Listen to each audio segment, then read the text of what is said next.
Hello everyone, welcome. I'm Umbras, and today we are back in Enthusia Professional Racing. We get to drive the wonderful little NB chassis Miata, the second generation of Miatas. And this little thing, it's such a cute car. More power by a little inline 4-cylinder vehicle. Wonderful power, wonderful grip, and it is going to be a very fun vehicle to drive. Start a race off at low end searing. I got other Japanese and European lightweights alongside us. Welcome for WGT, welcome Fonty, hope you're both doing well.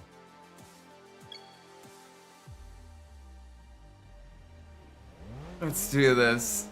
Let's see what we can do with this little Miata. It already sounds pretty good. So it has one level of engine upgrade already. So it'll be a very, very rapid vehicle. We just make sure we keep it rapid. We make sure we keep the racing clean. We did have to miss out on one of the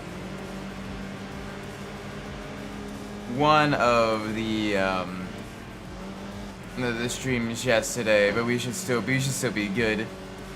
I think we will end up getting every vehicle complete by the end of the year. Pretty close to it anyway. If we don't do it, we'll have gotten pretty damn close. So we will see. We will see what we can do with that. Alright, easy through here. Through the hairpins, through the kitty cat ears.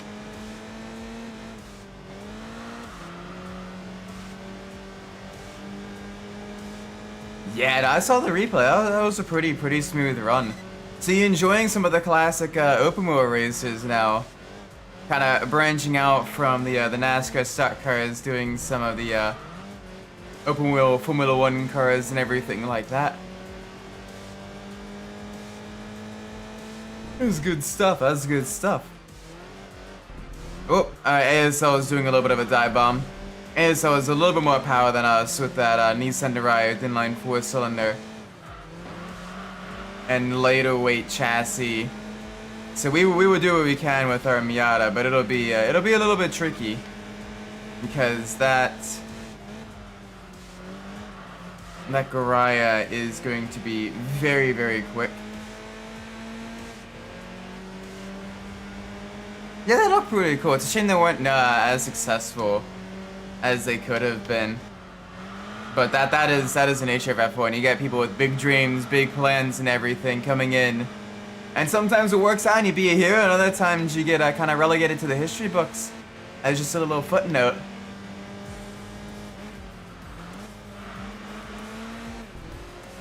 So it really depends.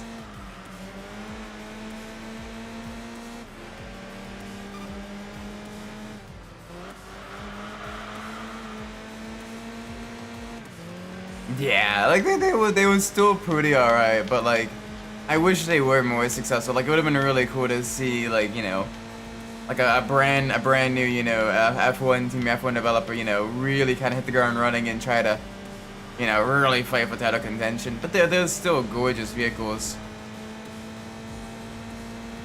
To be fair, most F1 cars from like the 60s, 70s, and 80s, like, you'd be hard-pressed to find a bad-looking F1 car from that time period. Sure, there probably were a couple, but, like, not many. Very few and far in between. Alright. Within a second of the leading Garaya, this little Miata is carrying us very well through the corners. That Garaya does have the lightweight maneuverability and mid-engine capabilities that we just do not have. So it'll be a little bit tough, but I think we can handle it though. Through the kitty cat ears.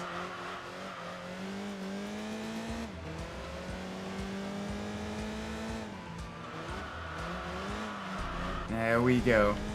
Smooth through the hairpins. All of that Garaya is still right there with us. And it's gonna be a close battle. But I love close battles, so I love the back and forth between two drivers.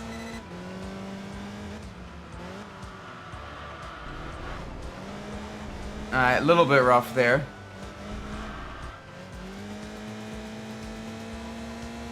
little bit rough. But we got this. Brake just at the 50-meter board. Down in the second gear. Into the hairpin.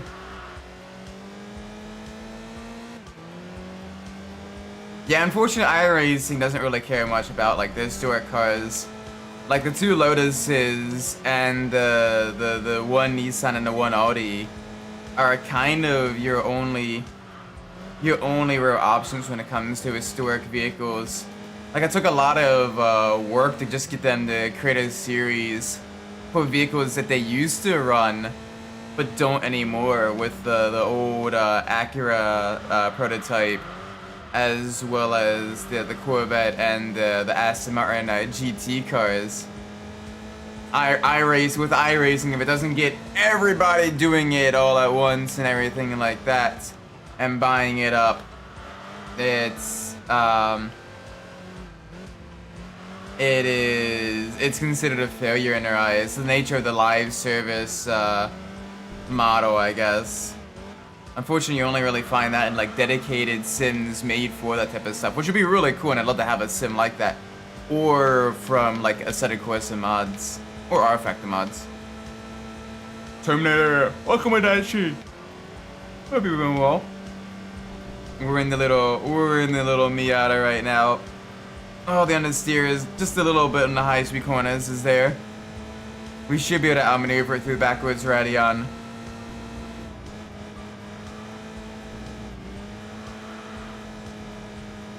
There we go. There we go.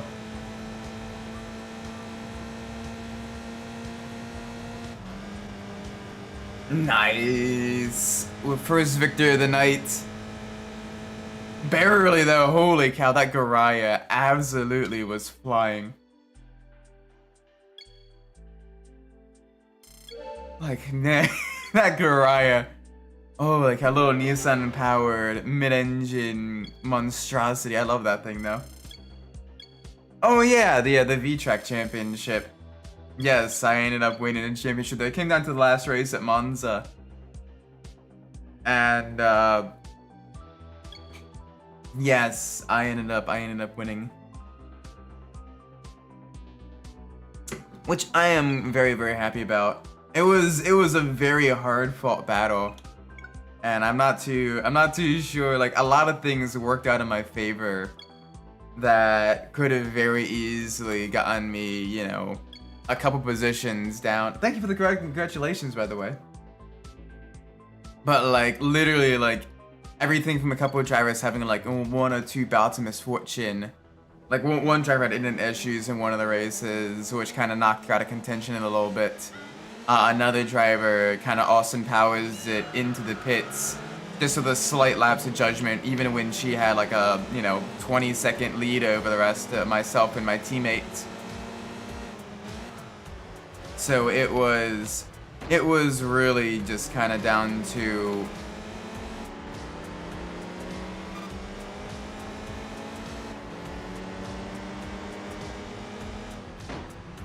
oh, hey there.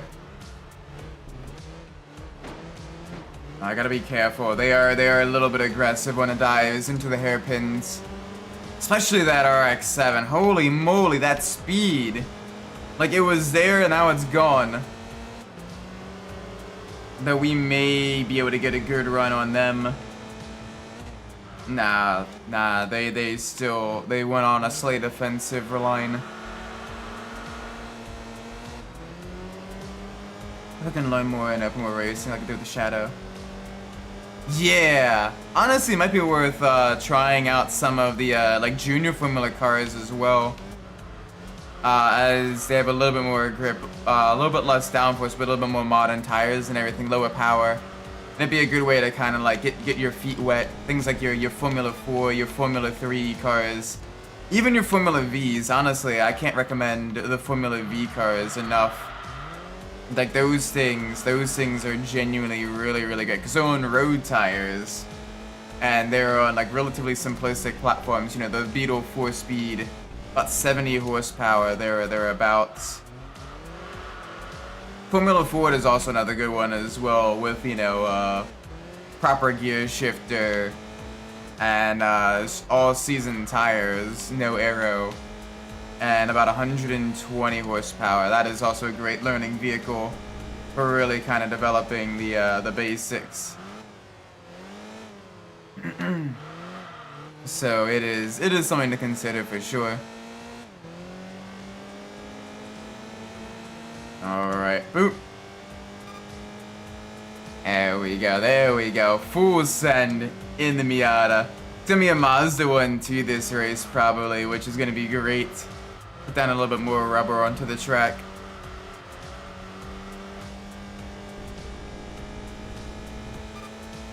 But yeah, that RX-7 is pretty much just, it is gone. It is literally gone. Holy moly! The speed! That is ridiculous. Me when Apex Seal, yeah.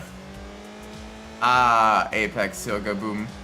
That's why you get the carbon ceramic ones if you do an engine rebuild.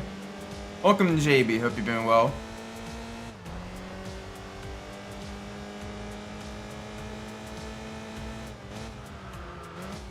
There we go, good stuff. Lap I said at Bridgehampton was 133.487. That's not bad, I think.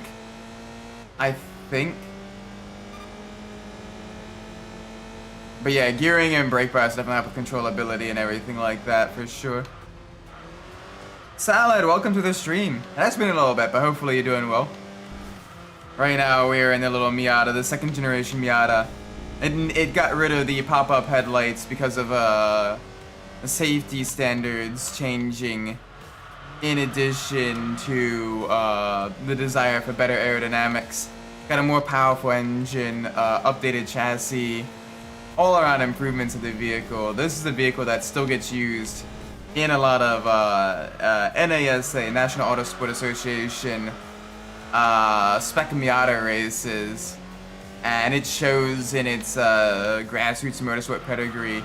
Very lightweight, very agile, beautiful machine. And we got ours in this bright red. I'm being attacked by my kitty. Oh no, the poor kitty. Make sure you get the kitty good head pets. Hopefully this will be a nice kind of relaxing stream for you then, Adachi. Just get a little bit of, a little bit of rest and relaxation, a little bit of fun vehicle noises, some very fun slides to the corners. A little bit less crashy than the Midnight Club stream, where I'm trying to. Oh, that Midnight Club stream is gonna be a little bit difficult next time. I'm gonna have to try to find a way to get what I need done. Yes, I did see the kitties. The little beans. Little itty bitty beans.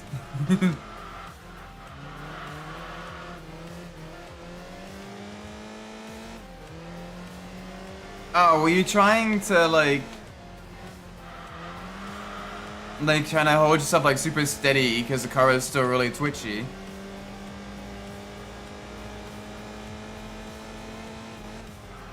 Or you're kind of all super tensed up and everything over a lap, and you're just really trying to focus on nailing every single corner. Yeah, you gotta be careful doing that, because sometimes it can actually slow you down and you can end up over controlling the car. Aw, Minecraft and Transformers. I did recently watch Transformers 1. That's honestly a really good movie. I really enjoyed that a lot. So the animation is great. The voice acting is pretty solid. And Chris Pratt manages to do a halfway decent Optimus Prime as well, which I'm quite impressed with. The other characters, the voice actor for Megatron also does a great job. Bumblebee is adorable. It's good stuff. I do recommend Transformers 1. It is very fun, very enjoyable animated film that it's really good. Yeah, that is super cool. I'm not gonna spoil it too much, but it does a really good job of kind of taking like the best parts of like different types of the different types of, you know, uh,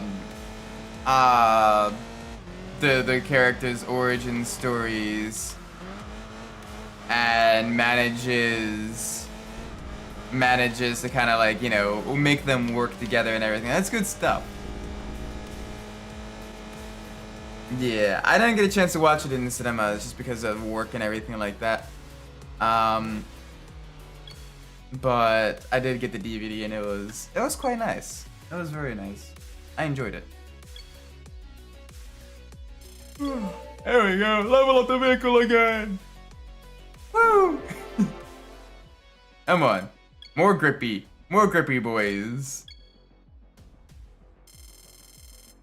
Alright, good. Our ranking is maintaining or staying or getting better. That's good, that's good. Aw, oh, bruh. Pepperoni and cheese. What options do I have? What options do I have for a race? Yeah, let's do the Japanese car limited race. We do have grippier tires, so we should be able to handle some of the quicker vehicles. Okay, we could probably beat a Celica and the Civic, and probably even the V35 Skyline. The Evo and the R32 might be a little bit tricky though. But we do have that lightweight maneuverability on essentially a semi-toge course. So, you know, definitely a momentum course with a momentum car. So let's see.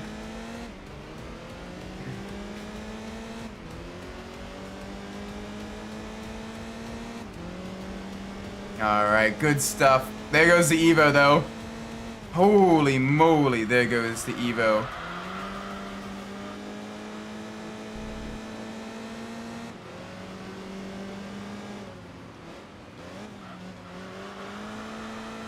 There we go, good stuff, good stuff, good stuff.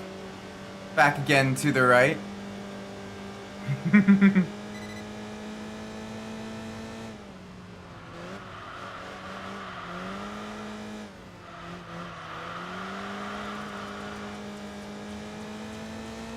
There we go. And the smooth transition through the corners. Absolutely wonderful.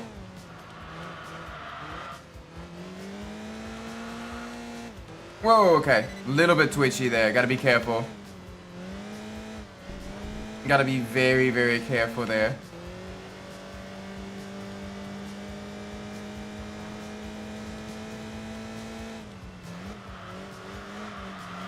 There we go. Nice and smooth through the corners.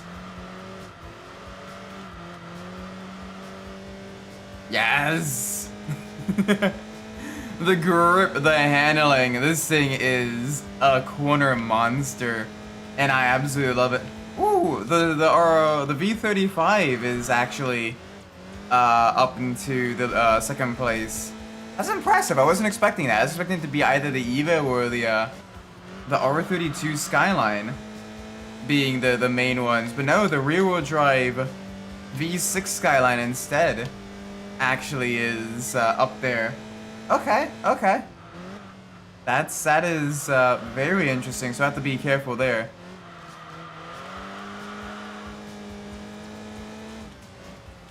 Just have to carry the momentum as much as we can through the corners, because we do have a power disadvantage on pretty much every vehicle that we're up against right now. But our messages ain't showing. Uh-oh. Yeah, I'm not seeing that. So I apologize. That might be a YouTube censor thing. Because even on like the Stream Elements tab I have open, it's not showing like anything. Like Stream Elements isn't flagging anything. So it's got to be a YouTube thing then. Let me double check.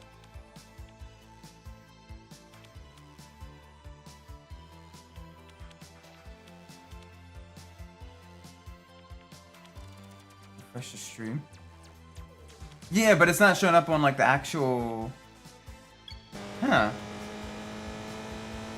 Okay. That is weird. But yeah, it basically says that even like the longtime fans don't understand that they're not robots, they're just aliens that look like robots. It's kind of. They're kind of like a non-organic life form, for lack of better words. Like they're like more of like a silicon or a metallic based life form, whereas things like the quintessons are much more carbon based in their design and biology. So they're a little bit more interchangeable compared to. Yeah, techno-organics is probably the better word. Yeah. Probably closer to like a cyborg than an actual like robot. So you do have some level of interchangeability with the Transformers, which is why they can replace their transformation cogs, which is why, like, you know, some parts can be scavenged. Even in a comic, some parts have been scavenged from like defeated or even killed robots for other robots and everything like that. But it's not exactly a, well, if he's dead, why don't they just like rebuild him? Like that's not exactly fully possible. But like if someone's in critical condition, you can use, you know, parts from like a dead bot to potentially like save them if their parts are compatible. And it'd be easier to make it functional as a donor parts versus like humans or like other like carbon-based organics.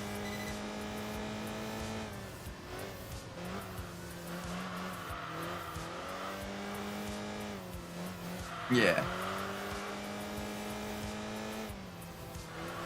Yeah, it's definitely like, you know, still somewhat organic. And even then it does change depending on the comics as well.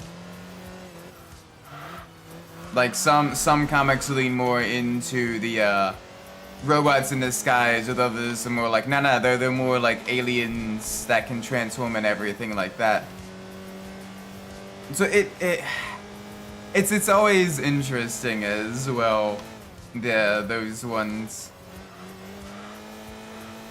Cause like you see as well, like, you know, sparklings hatching from eggs and all that. You know, the baby Transformers and everything, in a couple of different comics. So it does lead credence to more of like a living metal kind of biological stuff. But yeah, YouTube is, oh no, YouTube is giving issues.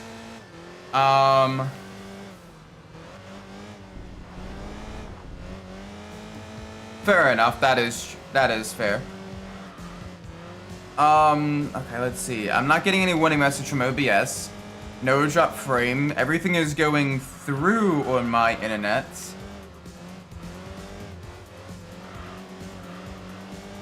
That may be your end for GT, because I'm not keep pulling any warnings from OBS or even YouTube. YouTube's not telling me that I have my bandwidth is too low or anything like that. So that may be your end. I apologize.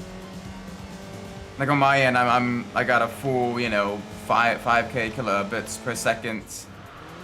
That's being used up for the stream itself, and that's like more than enough. That's, you know, kind of at the threshold, a little bit below the threshold. But yeah, I'm not seeing anything on my end, so I apologize. And some continuities, yeah, how the Cybertronians reproduce has always been a little bit interesting. Some it's been like eggs, some it's been the mitosis, some it's been literal like actual mating. They don't show anything on screen, but like they do kind of like mention like that. It's weird. It is so weird. giant metal aliens fighting cool though. So.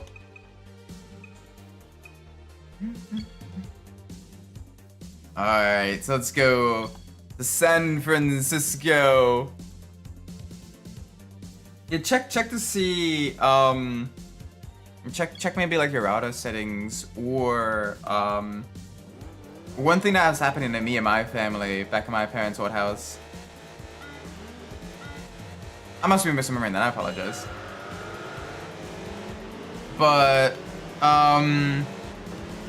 check where the internet cable runs into your house as well. I had it at my parents' house. It ended up, the connection ended up kind of corroded, which resulted in,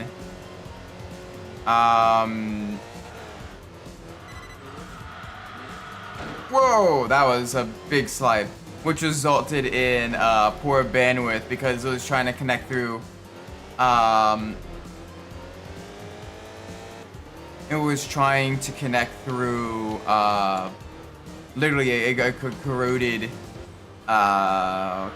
cabling. So they had to come, Comcast had to come and replace that.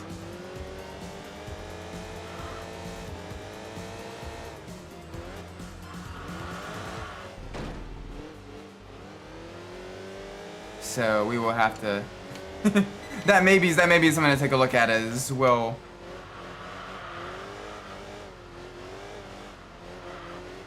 Easy. The most common and accepted one is that Primus creates life by generating new sparks. Ah, okay.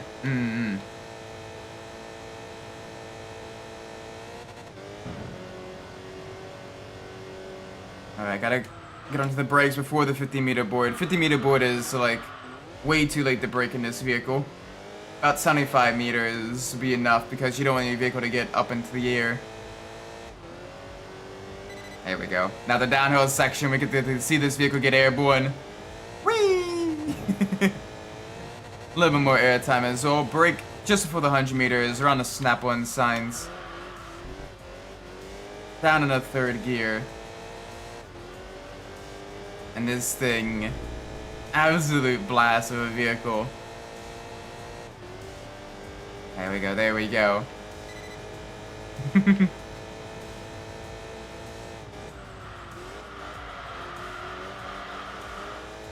Through the corners. Oh gosh, so earth.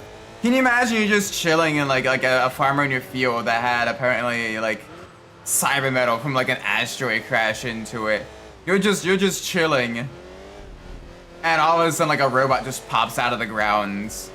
Like bruh, that would be the scariest. That would be like the scariest thing.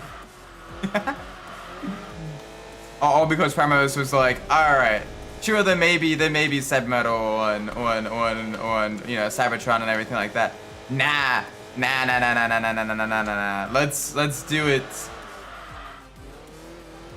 Let's do it on Earth instead. Like bruh. That would be scary as hell for humans.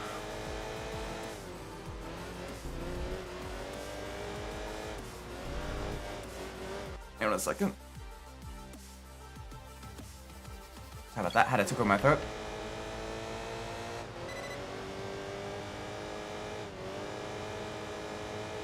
Ah, okay.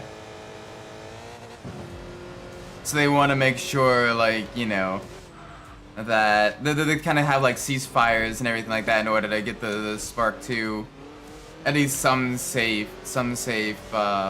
area.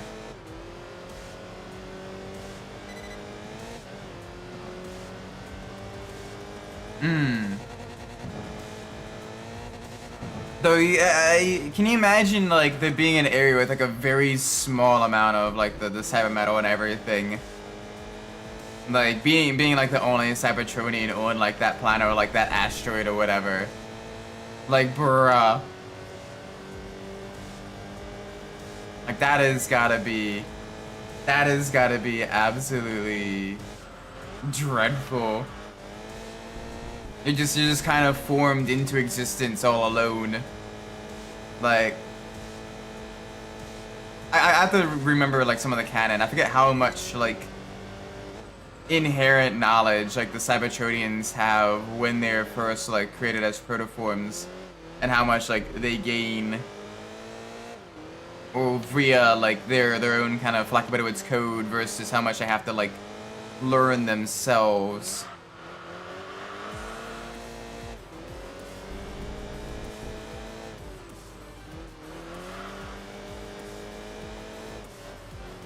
Oh, fun. So someone's already thought of that and made it just as horrific as I expected it to be. That is great. That is the lovely stuff. Ow, hi. That's a little bit of a dive bomb. That's a wee bit of a dive. Easy through the corners. Back again to the right. Ooh, hi there. You're looking to make a pass. Okay, so they have language and instincts. So that's gotta be rough then, growing up pretty much completely alone then, if that's all you have.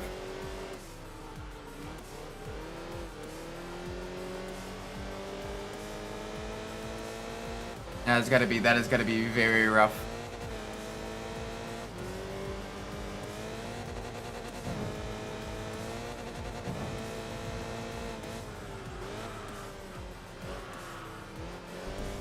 Oop, okay, good. That didn't count as a course cut.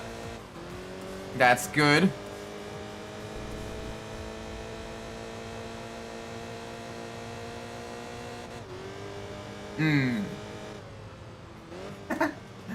Oh, good job. Good job, Primer. It's just an entirely built weapon system and everything built in. Great.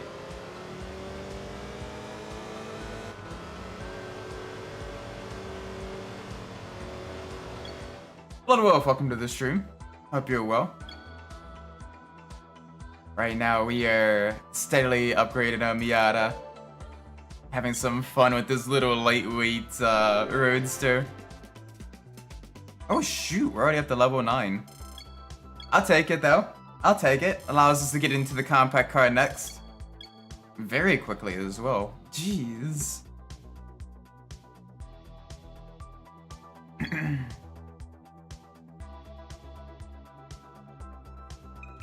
Just mini bombs in the blood. Just everything in those aliens is a weapon, isn't it? Or some type of weapon, it seems.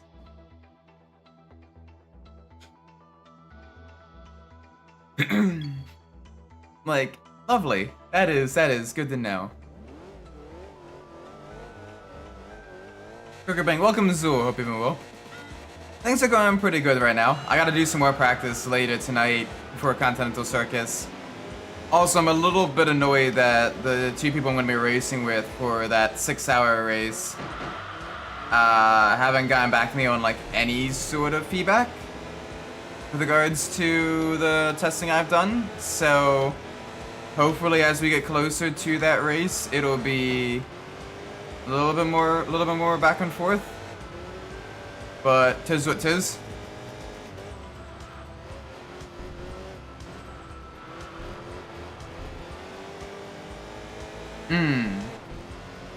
So like, imagine you know, a immune system is so violent. It is literally just miniature bombs in your blood.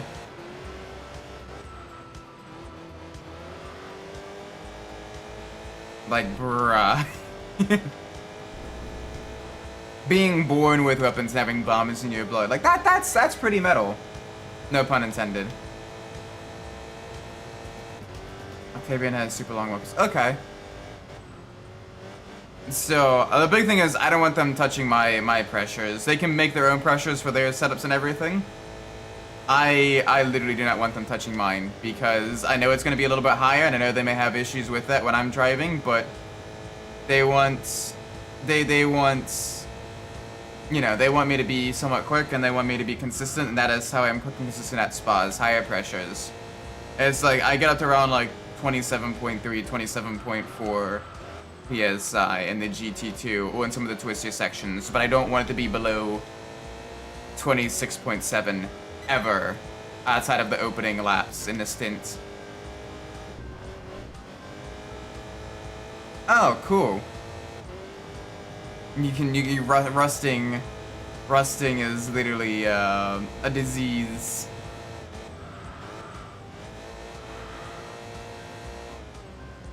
Hopefully there's not much that'll happen, like that can be...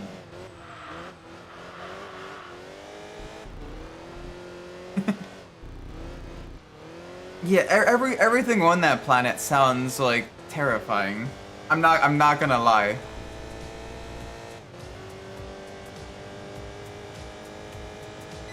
Yeah, no, I don't like low tire pressures.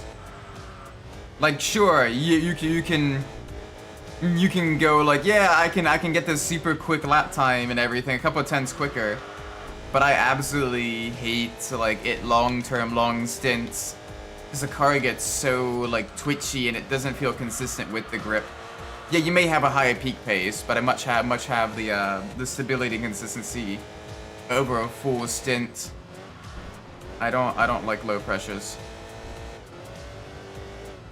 Nah, I'm like 27.0 to 27.2 is like my range.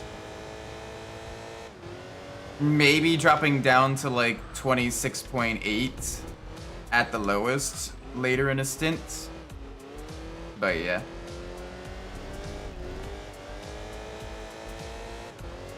Alright, we're doing good so far though.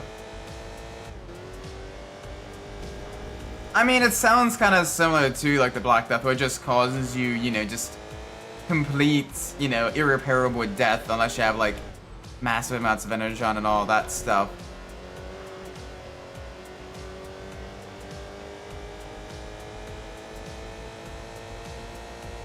Come on, the full send on this vehicle. The Miata on the Nordschleife.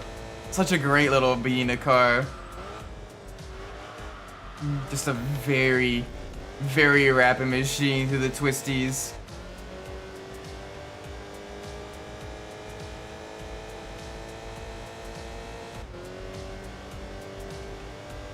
Welcome, memes. Hope you're well. Right now, we're doing our final race for the final race for a Miata, as we have this machine just rapidly tearing at the Nordschleife.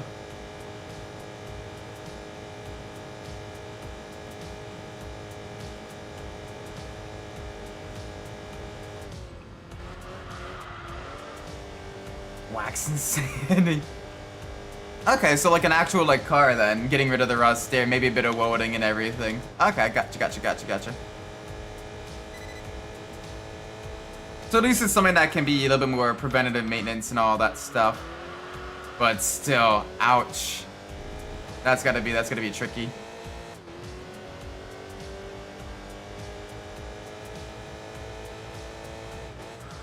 Yeah, no, like I have no idea how some of y'all like the high-mo setups. I personally hate them with a fiery passion. Squishy, understeery mess at times. If that's what the other two guys like I can gladly learn it, and I have learned it a little bit, but not necessarily my driving style per se. But I can at least be consistent and be a solid, have solid pace with the high-mo setup. Yeah. I mean, it's one of those things where like if the rust got bad enough, you'd have to like maybe like, for example, do like an amputation or whatever, and then like weld like the wound close or whatever. Like if someone's arm is just completely like rusted through and everything, to help prevent the spread, that would probably be like the way to do it.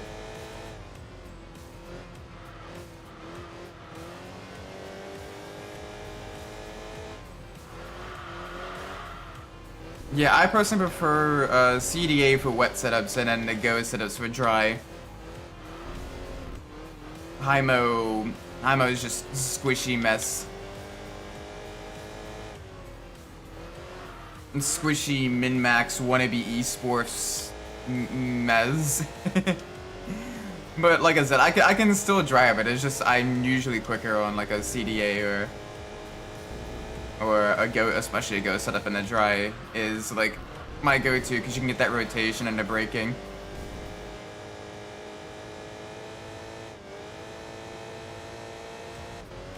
Yeah, so any and all surgery has to be like live in the field and fun.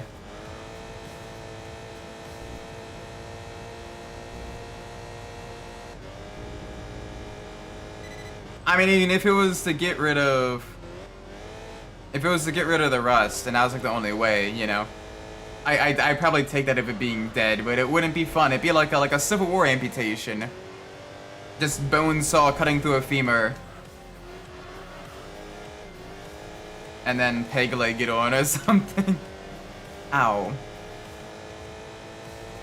That sounds painful. Yeah, I could see why that wouldn't be that disease would be very terrifying for a Cybertronian. Oh gosh, you're building your own GT3 spa setup. Good luck, man. It's actually shocked.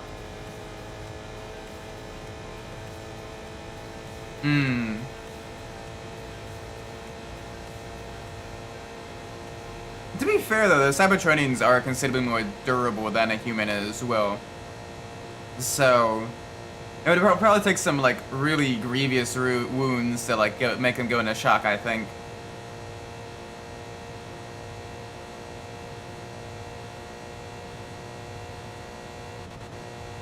Alright, we're topping out at 147 miles an hour.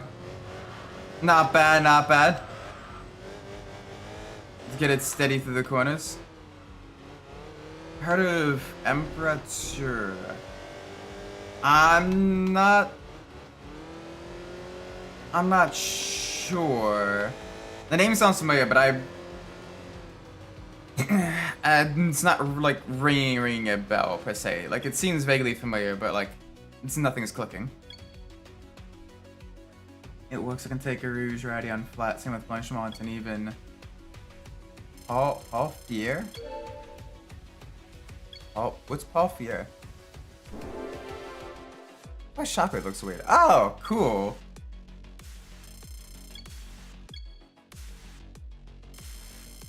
So with the single eye and all of that stuff.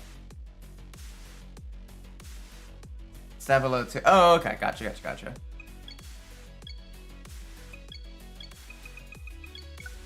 All right, compact car time. The little fits. Oh, this is gonna be fun. They got a whole bunch of colors for it. Honestly, it doesn't look bad in red. I'm gonna get it in red. Got it renamed a few years back. Ah, that's probably why it's not clicking for me.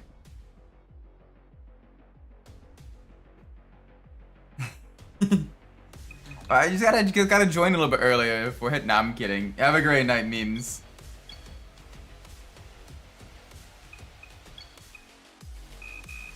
Oh, cool. Man-made horrors, or robot-made horrors, metal-made horrors beyond my comprehension. Lovely.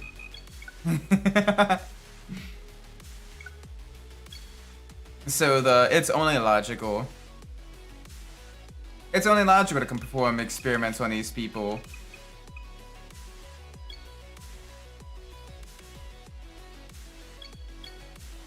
Alright, let's do this. In the corner of the whole upper spot hit is Speaker's Corner, freaking Puhan. Puhan's the hairpin after the S is after Kemo, right? No, Puhan's a double left-hander. That one's annoying. What is which one's Speakers?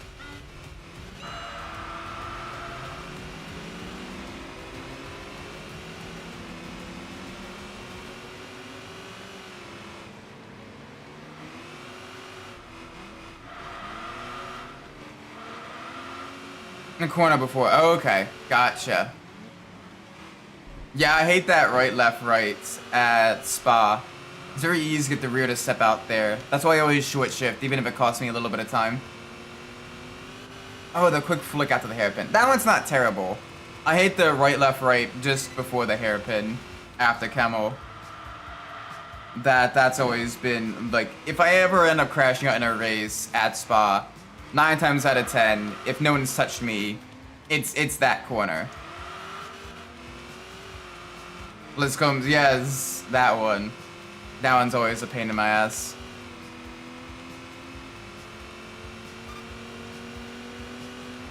Damn, alright, there goes the Civic Type R.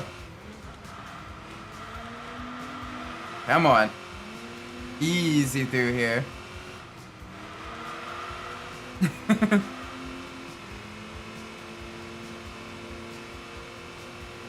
Poor Shockwave though.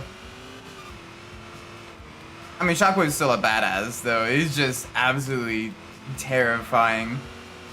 Because he does all kinds of heinous stuff now.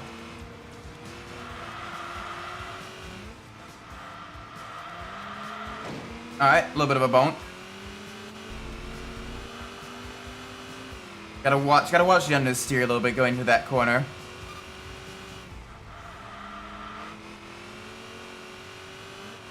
Come on.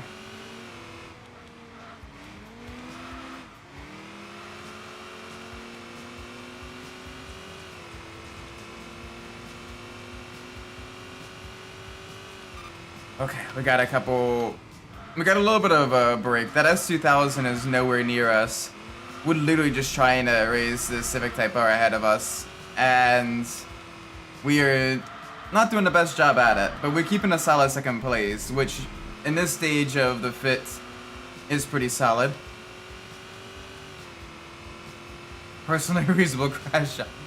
Yeah, I mean, if I got lobotomized, I'd probably be a little annoyed as well.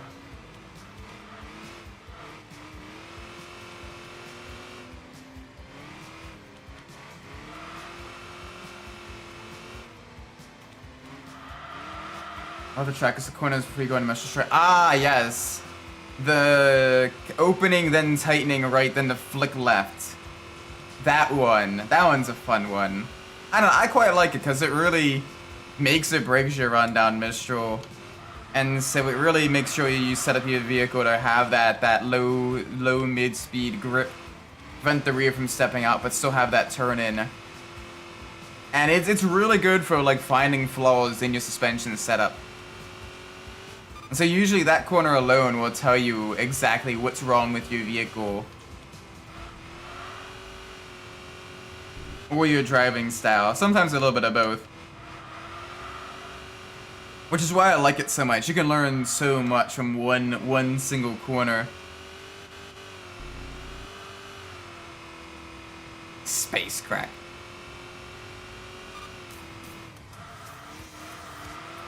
Basically, as like the war went on and everything like that, the both sides kind of became more and more fanatical, more and more you know, messed up and everything, more irreconcilable. Fun stuff, right?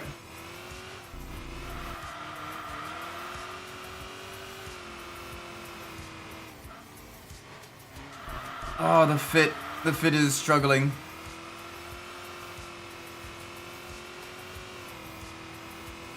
That's the section on the ship back.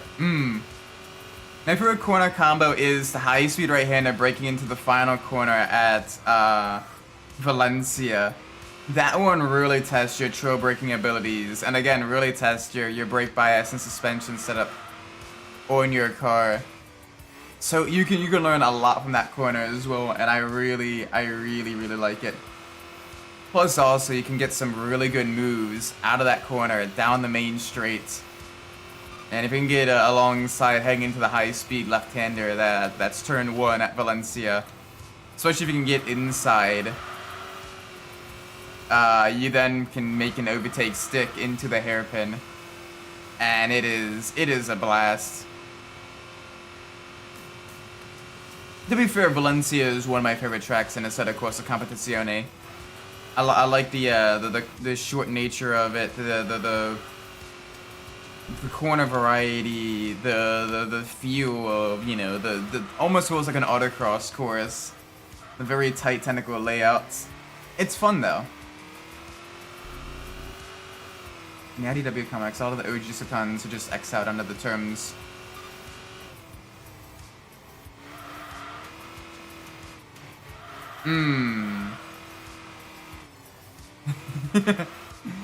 poor Soundwave. The Soundwave superior. Yeah, it's a section I may never take in the show. Like, why do you do that, you crazy mother of mothers? You crazy. You crazy. Don't do that. Okay, there we go. A little too many collisions with the wall, but we managed to make it work. Get a little bit of weight reduction. A little bit lighter in the fit. We are going to be having a little bit of trouble now, though, with the fit. As it is going to be... Yeah. Soundwave is just an enjoyable character. Nothing has space, wait. Holy moly, it's a risky one, but alright. Your funeral, buddy. Your funeral. Jeez.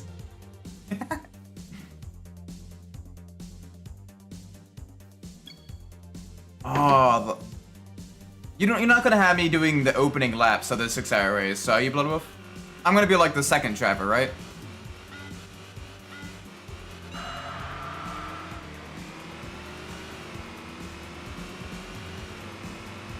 I mean, turn 3 is a little bit less terrible because, like, it is a heavy braking zone. It is a place you can get alongside.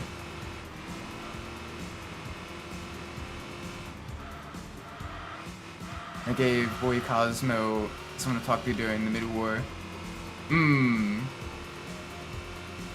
Octavian's opening. Okay, good. That means I will be out on track when most of the GT3s have already kind of gotten further ahead and the melons have crashed themselves out and everything like that. Good.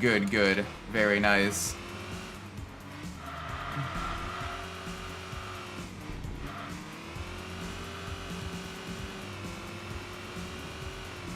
Alright, we're up to a decent lead right now. Let's see if we can't keep it. Oh, the under braking is a little bit bad.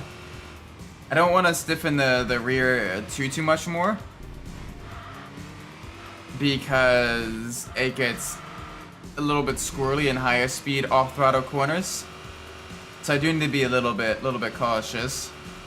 But otherwise, this should allow us to get some good runs through these corners. There we go.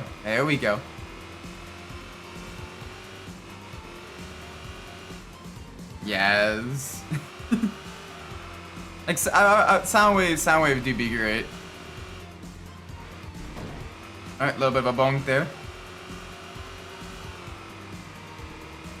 Plus his voice is just super cool as well.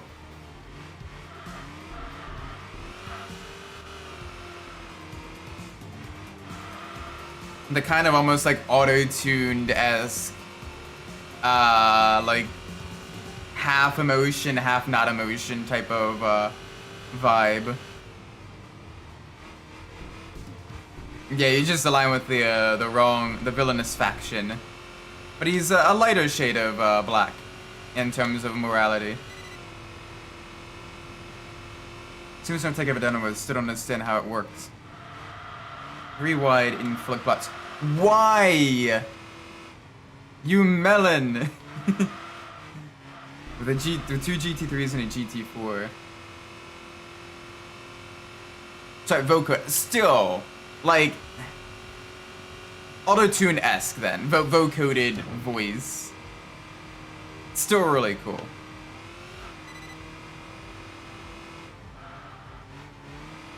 Like, it makes him seem almost like a little bit more, like, alien and everything. But then, like, his reasons for doing the things to do are a lot more human, for lack of better words.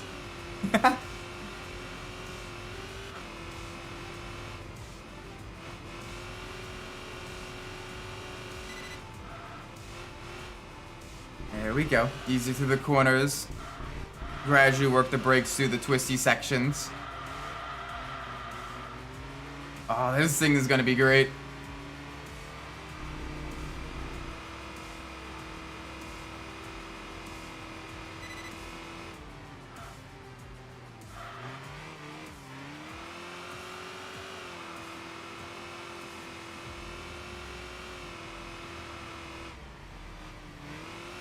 Yeah, but that can end up with more crashes than not. I don't know. I like to go for the safer if it takes. Or 9 times out of 10, I either over or undercut you in the pit cycle. Yeah, having a mind reader as like your right-hand man could probably be a very solid option, I think, because like you have meetings with someone that you don't fully trust. You make sure you bring, you know, the Soundwave with him. You could be like, all right, bro, is he telling the truth? No? Okay, cool. And you kind of, you know, beat him a little bit. Now I'll tell the truth, yeah?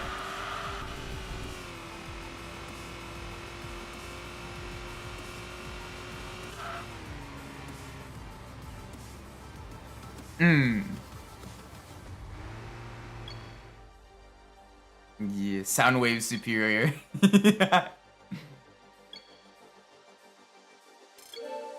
There we go, that's a nice amount of points. Give me the level ups, give me some more power. No power, yeah, okay. At least we get grippy boys. At least we get grippy boys.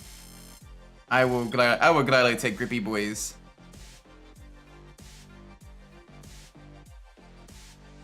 Oh, rip. Yeah, that's a reasonable crash out, being used and everything like that. I don't think that's a fair matchup. Freaking Ford T-Bird and let's go Birkenstock. Yeah, you can kind of know when people are suspecting you, when they don't suspect you, how to maybe kind of get into like the insecurities and everything like that. All the fun stuff.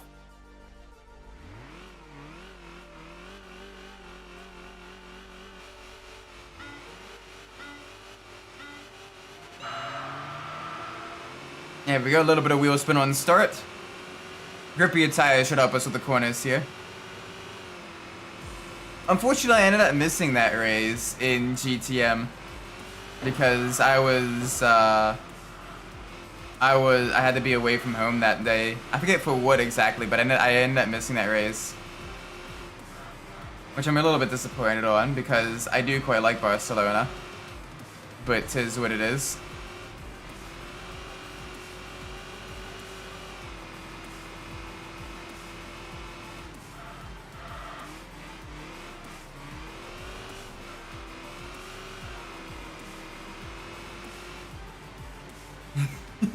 Yeah, like, honestly, like, the comics do a good job of kind of, like, making the Decepticons more than just a villainous faction. Like, it's pseudo-horrific stuff, and you want to root for their downfall, but, like, it makes it more like a tragic downfall than, like, you know, yes, the bad guy's defeated.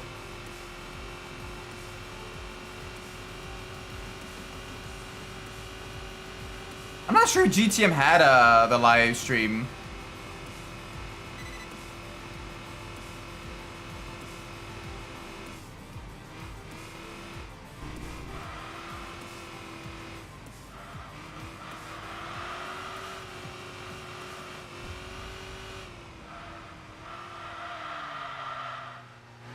Ooh, a little bit of a tippy tap there. A little bit of a tippy tap. Yeah, like, of the main Decepticons, like, Soundwave was the one you wanted to try to, like, reason with the most if you were, like, a captured, like, prisoner of war or whatever. He'd probably be the one that, like, would be the most understanding. Definitely not Starscream. Definitely not Starscream. Megatron you can maybe get to reconsider. The Shockwave even less so, but if you can convince him it's a logical thing to do, maybe. But Soundwave is probably the one you could best appeal to, like, you know, appeal to in terms of like pure like emotional, you know, hey, this is wrong, dude, type of deal.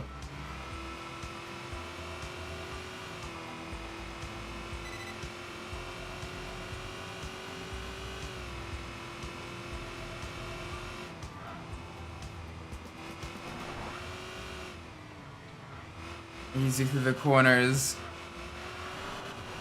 Gotta be a little bit careful here.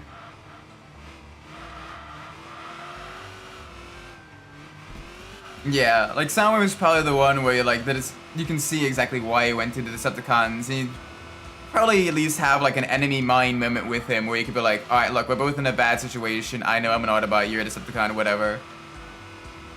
But we need to kind of work together to like get through this. You willing to kind of do like a mini truce until, you know, it's over, then go our separate ways and maybe see each other on the battlefield some other time? And he'd probably be the most down to be like, yeah, let's do that. Of all the Decepticons though, Starscream's probably the worst.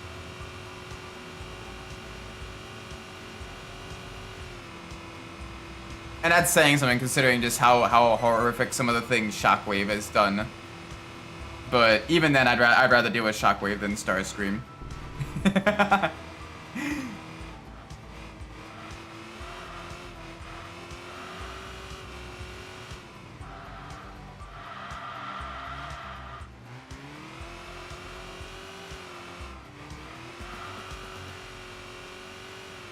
Yeah, for him though, you gotta make sure it's like, you know, logical to betray, or even if temporarily betray the Decepticons.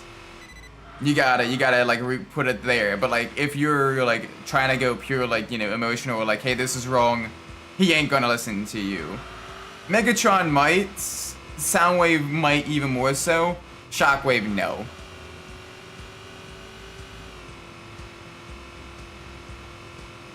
Megatron, you probably more so appeal to like his honor more than anything else. I think would probably be the best way to, you know, convince him. Like, hey, yo, this would be the most like honorable and best thing for you to do as a leader type of convincing.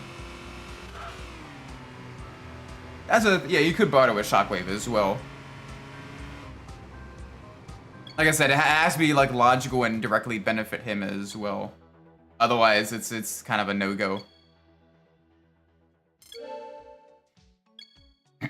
Like, if you got nothing to offer, he isn't listening. 9 times out of 10, probably. Yeah, I know we're ranking decreased a little bit.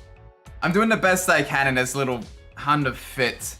It's got no grunt, no power, 1.5 liter little inline 4 engine with like minimum amounts of power.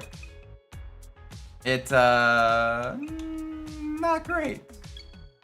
Not great. Not terrible, but not great either.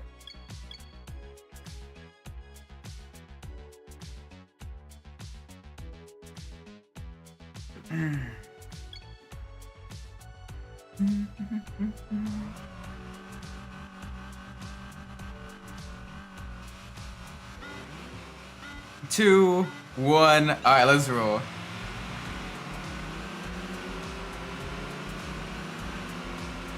Yeah, like he'd work with you, man. It also like helped him and saved his own behind too.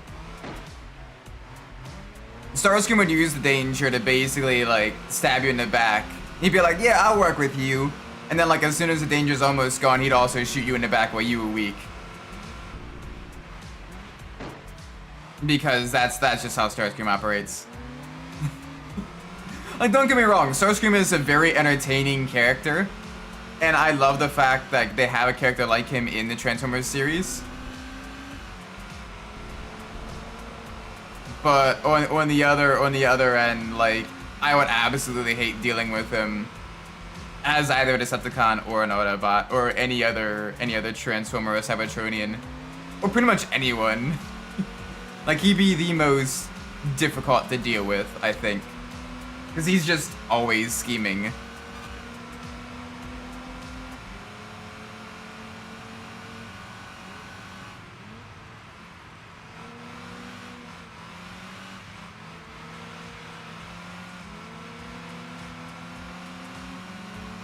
Yeah. Like Soundwave, Soundwave you can appeal to, you know, empathy and all that stuff. Shockwave you can appeal to reason. Megatron you can, you know, you can appeal to honor and all that stuff. Starscream, unless you're just fucking over Megatron. And even then you gotta be clear of the clear of the blast radius once that goes down. He's gonna do it for the evils.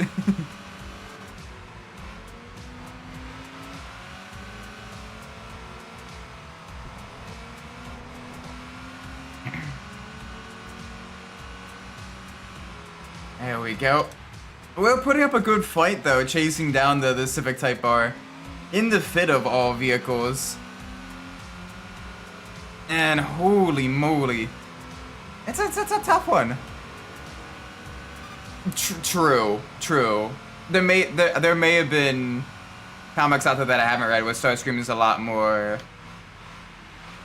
reasonable and everything.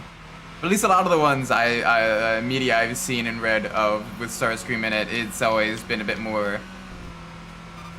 He's always been a little bit more you know, kind of selfish and doing things just for the evils and all of that.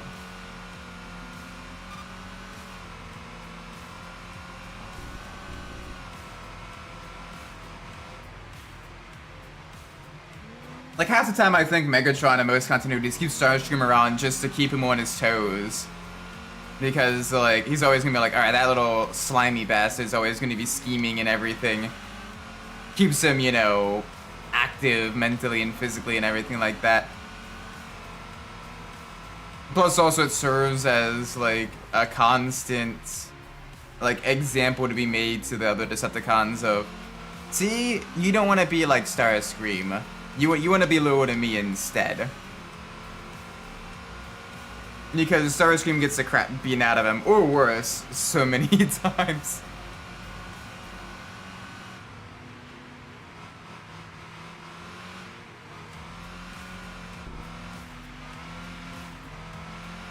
Yeah. And he's generally the most level-headed of, like, the Decepticons as well.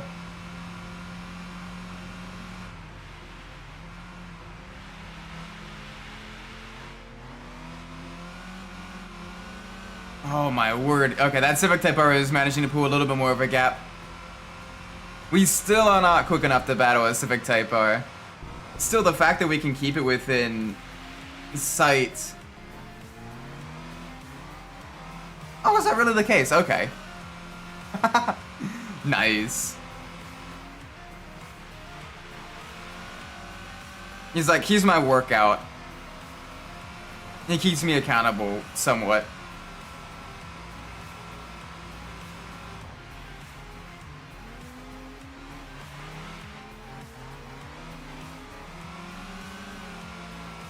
Alright, come on.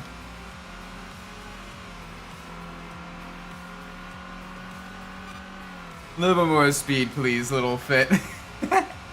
This thing is a little bit dreadful.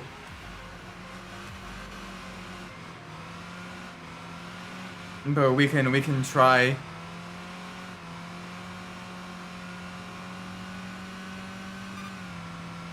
Oh shoot, I'm not seeing Cyberverse. I gotta see that then.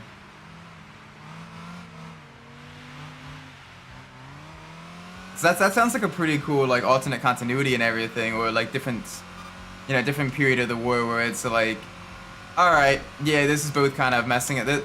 Like you see like how this is kind of screwing us both over. Let's like broker some sort of peace deal and everything like that. Kind of try to rebuild and all that.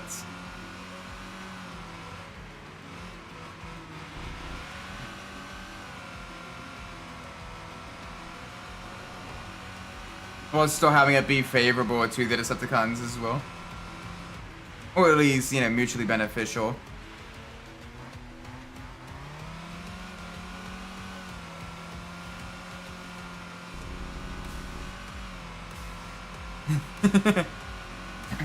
Yeah, he basically, the Decepticons allow him to do like the fun experiments and all of that stuff. Come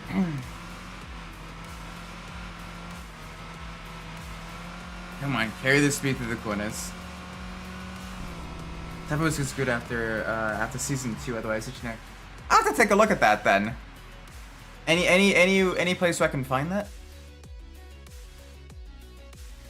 Basically G1, but if it happened. Ooh, okay. Okay, I gotta take a look at that then. I gotta take a look at that. Gotta put that on my to-do list. Oh, Netflix has it. Okay. Sweet.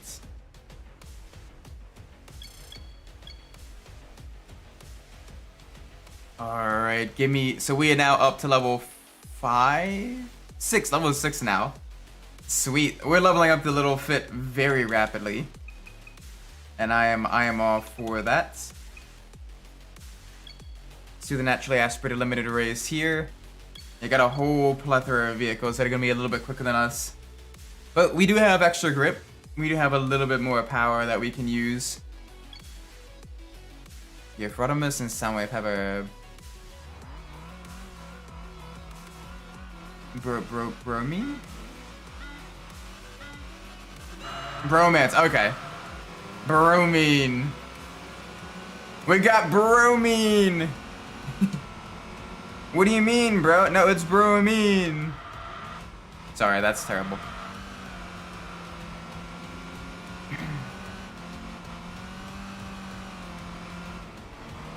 They share the same brain cells.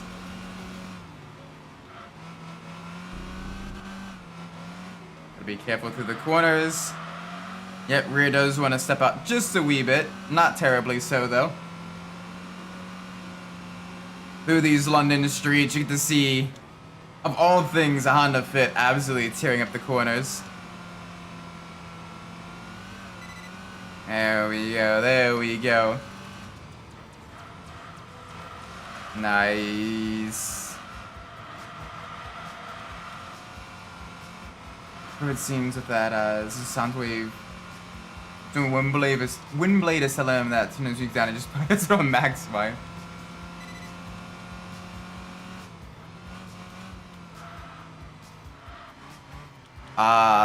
Soundwave don't care. Soundwave's superior.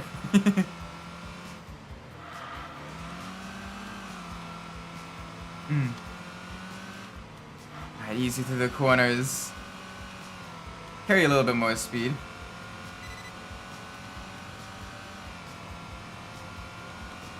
He's like, you're not gonna tell me what to do. I am literally second in command to Megatron. You're not telling me what to do.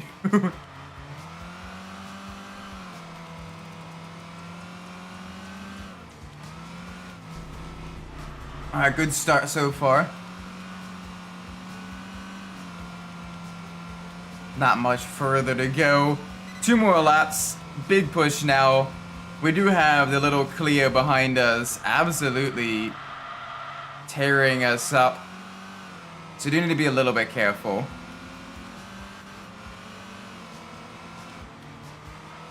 No, I quite like Soundwave as well. He's one of my favorite Decepticons.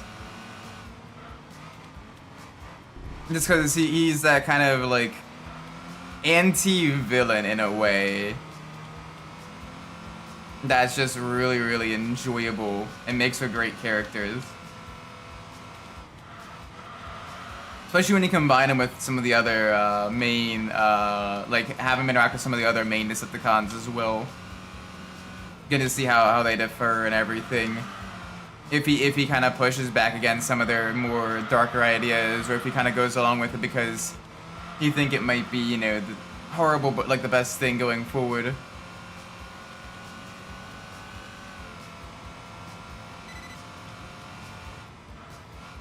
Like it's always cool to have kind of like a lighter shade of like gray on like, you know, the villain and team and everything. Kind of have like the moral compass in a way. Just kind of, you know, pushing back every once in a while, but still, you know, staying with the bad guys. So he thinks that'll be where it'll be best for him and everything. Cool stuff. I quite like characters like that.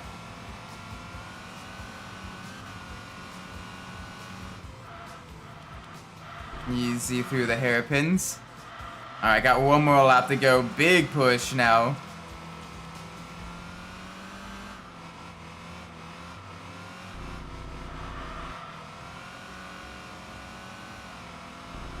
Alright, come on. Come on, come on, come on, come on. Let's go.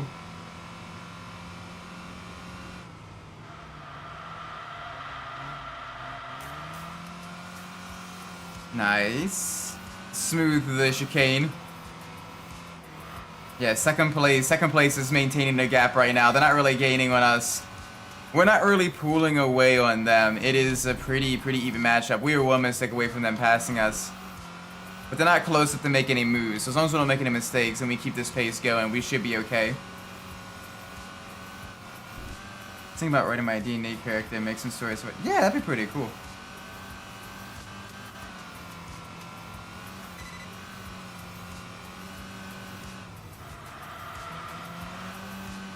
Alt mode for him.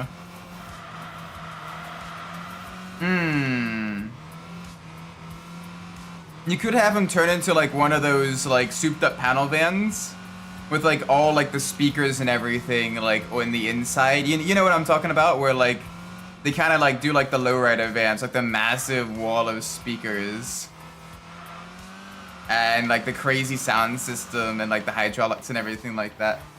That could be kind of a cool like alt mode.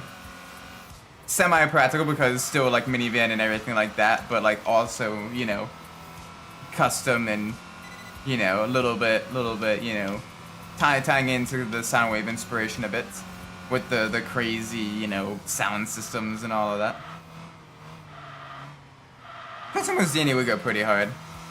Surprised there hasn't been like a Transformers tabletop game to my knowledge. Yeah, it should be Astro with an off-road kit and like the premium like sound system and everything. That'd be pretty cool actually. Yeah, let's do that. And I'm totally not saying that because I'm biased in favor of the Chevy Astro. Nope, not one bit. Not one bit.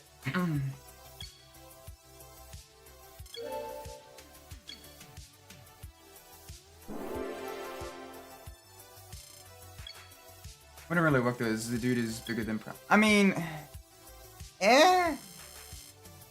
with the lift kit and everything, you could still have him be like, have a fairly large size change. Cause like RC as a like with her motorcycle form versus a robot form, like, yeah, that as well doesn't really work too well. But it's still functional. Like, you have to have a level of willing suspension of disbelief. Because outside of like a semi truck, like there isn't too many larger ground vehicles.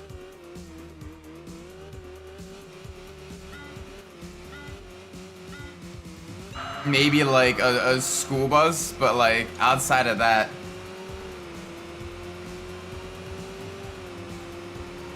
If there's this dude has the bolt. I mean, the Winnebago. Winnebago could work. Yeah. Do like an off-road upgraded Winnebago. That or like a monster truck. A monster truck could work as well.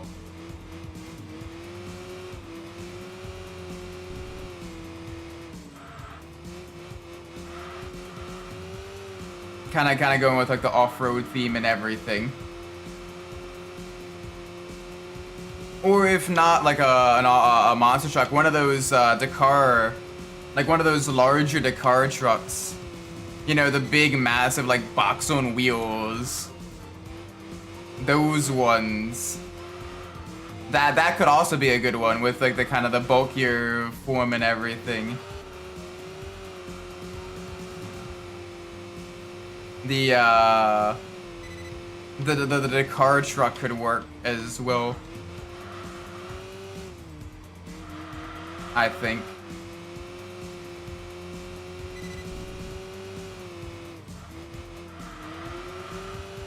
Oh boy, wee bit on this here.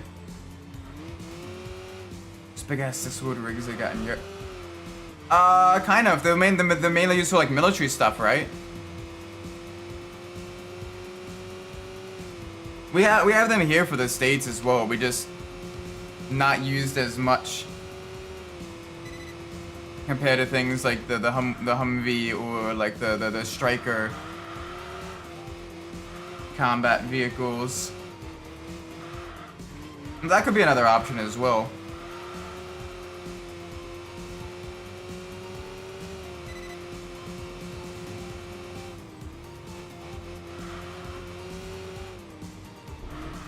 Yeah, that could work.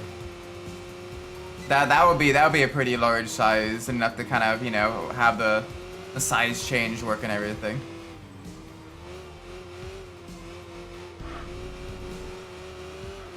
Party bus. Party bus could also work. I don't know, pretty much anything that's slightly larger than semi. I'd probably go more with like the off-road vibes though, so like that 8-wheeler or like a Dakar truck or like monster truck would probably work a bit better.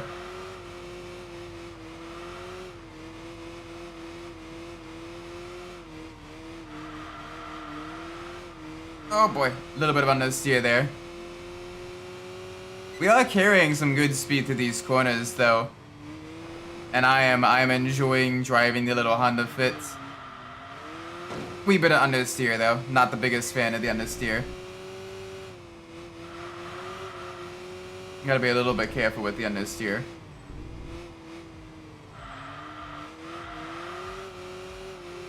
True, but I always found the Cybertronian designs to be a little bit less... Like, sure, they're a bit more otherworldly, and yeah, they allow you to have more unique designs and everything, but on the other hand, it's always a little bit less fun, because you have less of, like, the real-world kind of parallels and everything. And the whole point of, you know, the Transformers is they are, you know, robots in disguise and everything. So like having them actually be like Earth vehicles, I always like a lot more than like the Cybertronian designs. I know that's a bit what's the word I'm looking for? A little bit more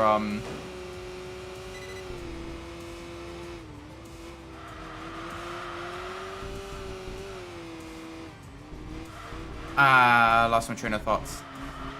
Like I know that can kind of limit a little bit, but on the other hand, like, you know, I like having that extra like layer of, you know, the vehicle mode being a disguise instead of just a means of transportation.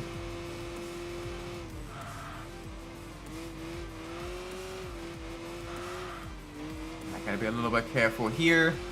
We're actually going really quick with the Fit now. Now we got the grippier tires. This has been great. It shouldn't be much longer until we have our a specialty vehicle next. Just roaring through the vehicle list right now.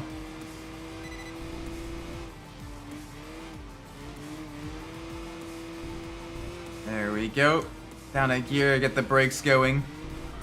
A little bit of rotation through these corners. It is a triple apex left-hander here.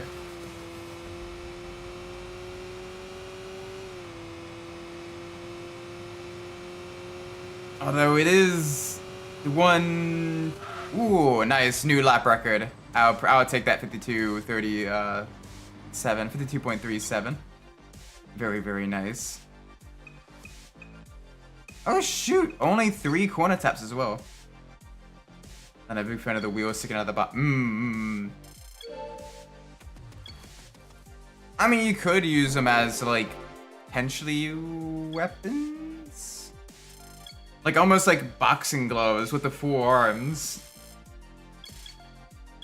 The wheels could be like, you know, almost like boxing gloves, and he just goes hand with the, you know, left right hook combos and everything. Could be an option.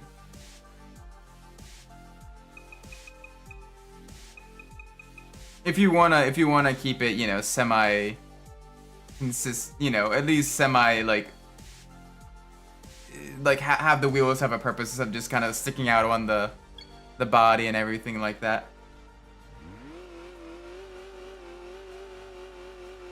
Other option would then make them be a tracked vehicle, like a tank or like a bulldozer or Something like that.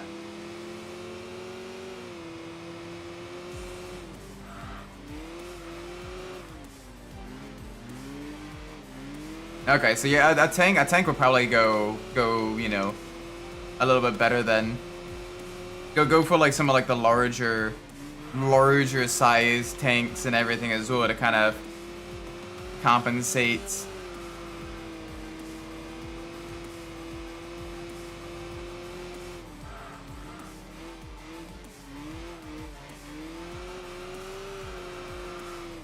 But yeah, that could be an option. Yeah, the military hovercrafts might be a little bit too large, I think.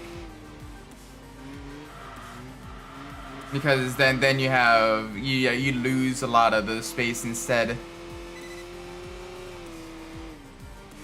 The ripsaw.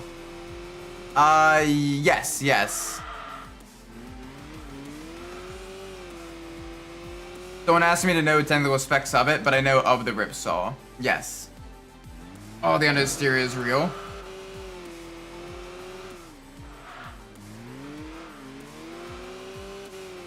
The street legal tank. Yeah. That one. Although that one's a little bit on the smaller side. That one is a little bit on the smaller side, so maybe it's considerably smaller than a semi truck.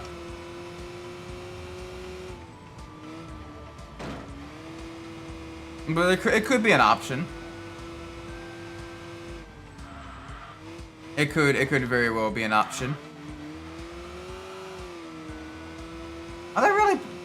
It looks so much smaller in the pictures. Are they actually bigger than big rigs? Okay. Other option would be like an older half-track military truck, where they got the front tires, and then like the rear treads. Could be an option. But I don't know.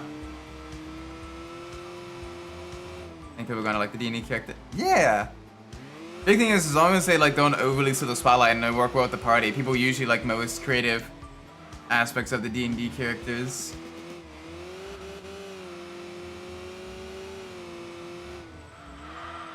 All right, so you have the ripsaw tank, the safari style ripsaw tank as well, with like the kind of cargo netting and all that stuff. The extra floodlights on the top. The brush guards and everything.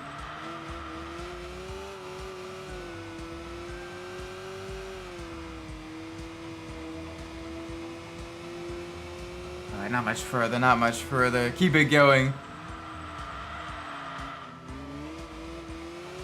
Through the twisties.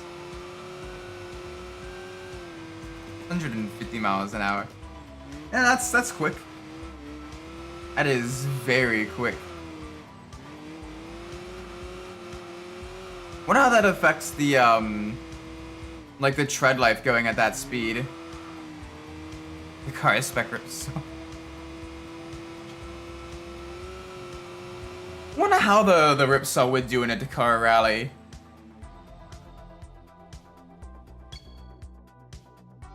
Woven folk barbarian with the giant axe. Well, no, you had the mace, right? Right. Imagine stopping that ripsaw. The ripsaw, trying to stop that thing at max speed would take forever. Holy moly. You already have the lower surface grip with the treads. You have trying to brake without it locking up, which has got to be very tricky. And you got the crazy amount of weight as well. The maul. Okay. Nice. No, I don't want a compact. Yeah, but it's also huge. Like that is a lot of weight on a vehicle. Ooh, we only have 2 specialty vehicles left. Interesting. Let's get the Delorean. The Delorean. Oh, I'm familiar with the Crusher ability. Yes. Very, very nice. Alright. Let's do this. Let's see. What do I want to do? I want a little bit more rear camber. I want a little bit more acceleration. And a little bit of locking rear diff.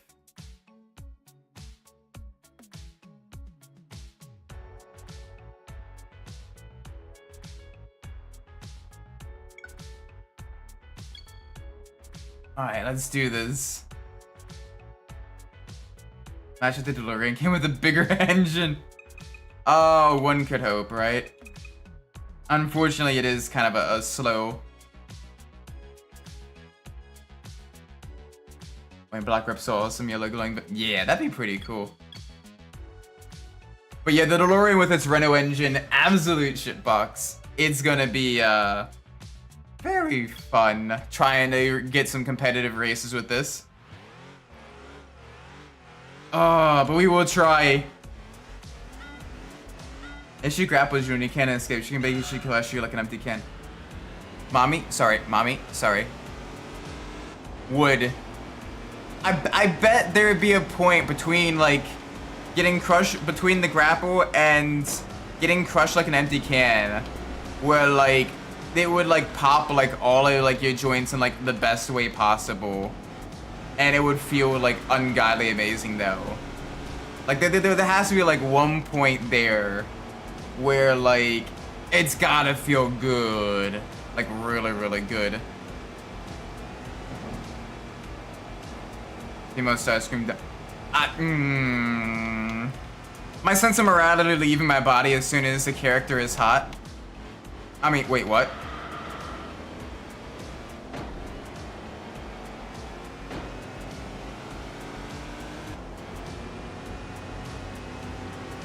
Holy cow, we're being beat by the Astro van.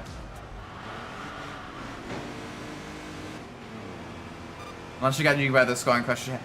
I mean, don't threaten me with a good time. Don't threaten me with a good time.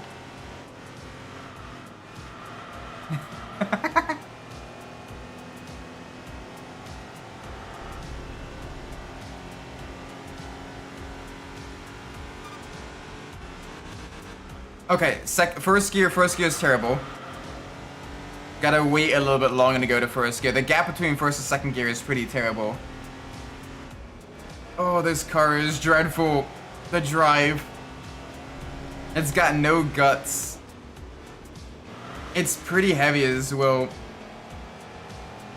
I should maybe kind of an Autobot call back up. Yeah, I'd be running away from a vehicle approaching that quickly, like that tank. Welcome, Factor. Hope you're doing well.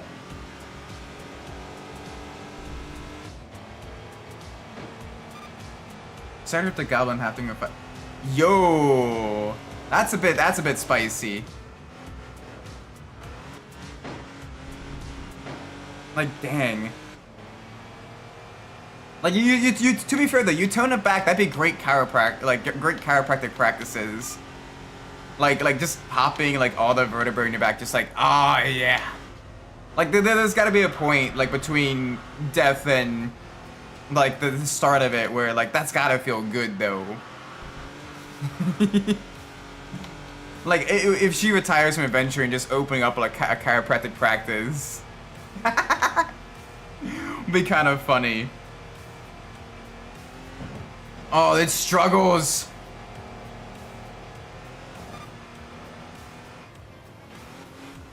You got thrusters, so it's even quicker.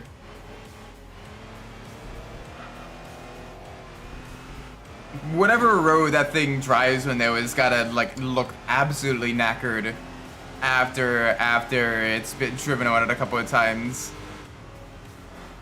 Like holy cow, that has gotta like absolutely destroy roads. Watching us for drawing stuff. Oh, nice. What you drawing? Bonk. I gotta watch the walls. Do not touch walls.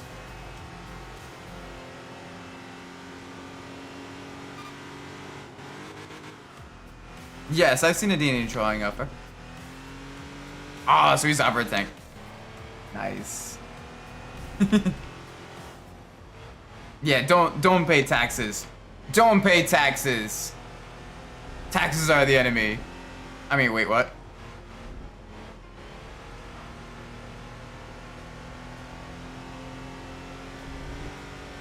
Speaking of which, I should be getting my tax returns soon.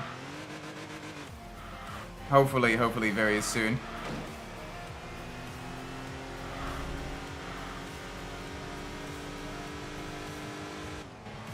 There we go, good stuff, good stuff.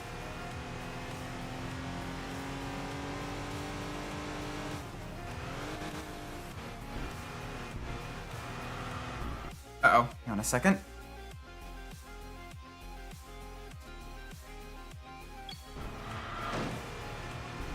Alright, a little bit of a missteer.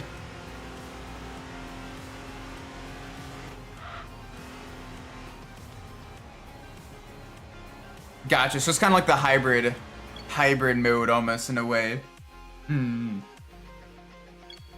Yeah, I've seen it. There's a couple of the toys with the stealth mode as well. 1 point. 1 point! Are you kidding me? We're gonna hit 88 miles an hour.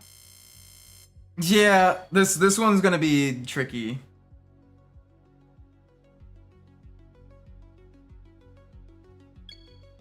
Yeah, no, she'd be scary. I wouldn't fight her.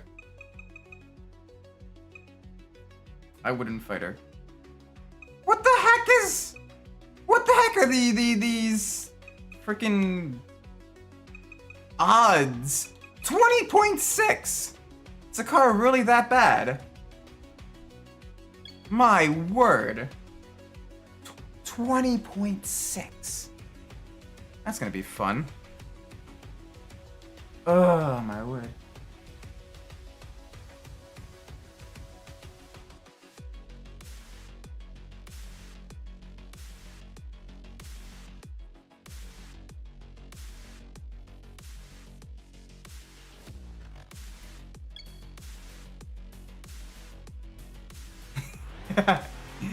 Gigawatts. Nice. I always like kind of some of like the shout out references and everything.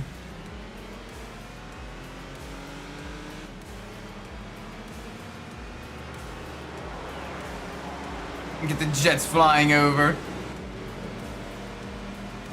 Holy cow, this thing has no guts. I need some upgrades. I need some upgrades for the Delorean. Hopefully we get more than one measly point here. We're able to get a little bit more. Although literally we're in 3rd gear and it's struggling. This is literally Doxilin. That is awesome. That is awesome.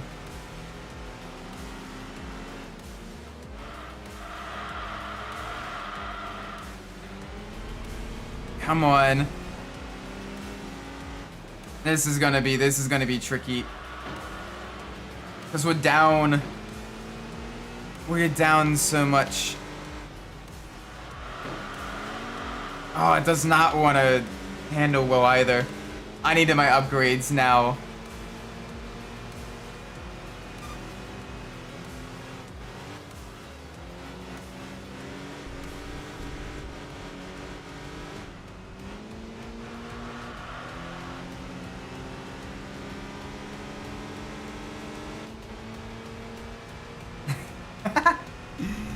Kit got turned into a transformer. That is cool.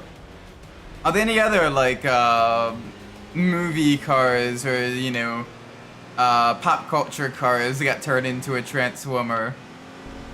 If we have Kit and the Delorean, like what else? Honestly, it'd be really cool. Is a like a Cybertronian, like almost like cop or like detective character. That's a Ferrari 308. It's kind of like based off of like Magnum PI. That would be super cool. It's an F-14 Tomcat called Maverick, and Actor 1 got turned into a transformer. Nice. Like bro even has like the Ferrari detective even has like a revolver, like a high caliber revolver. Like that would be so cool.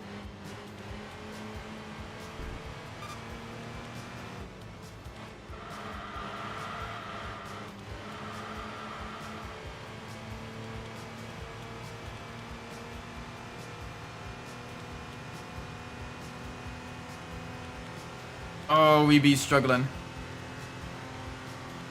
Yeah. Like a more of a like. Cause I'm trying to remember. Prowl is a Decepticon, right? So have like an Autobot counterpart to like Prowl, as like the Ferrari 308. Like that could be pretty cool.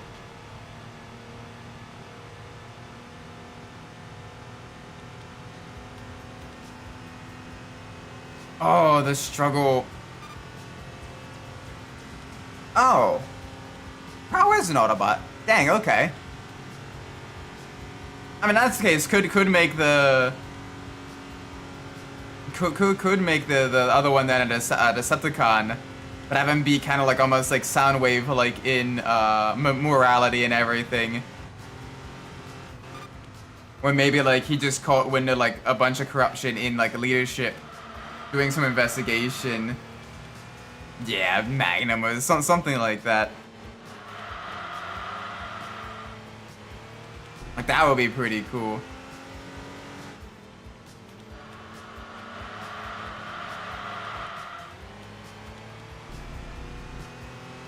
Yeah, I am worried. I do not start well, especially in the rain. I always try to be very cautious, which makes it annoying because I usually end up losing positions then.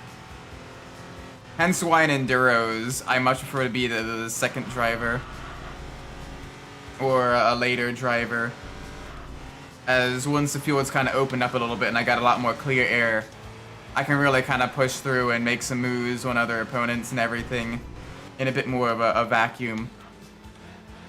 Early on in races, though, I do kind of drown a little bit. Venom turned Chris. I've seen some of that art. They turned her into a yandere, which, I mean, kind of hot, but also kind of scary.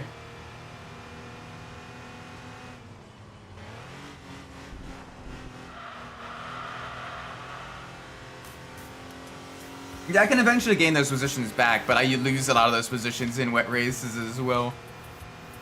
So it is something I need to be considerate of.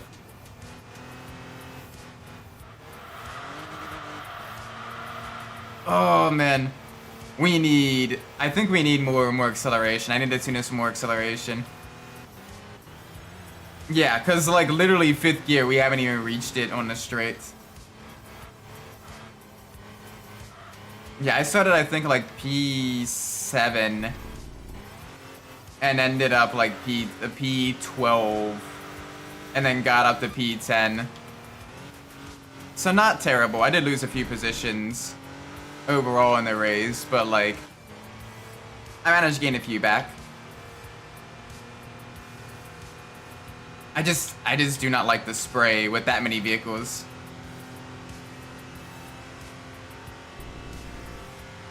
Well, you could call him Crockett.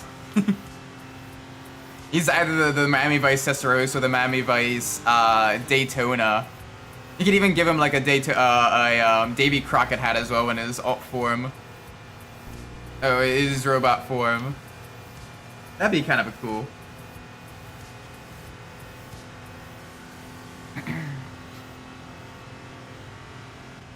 Jeez. All right. Yeah, we need more acceleration. It is dying. It is dying on the straights.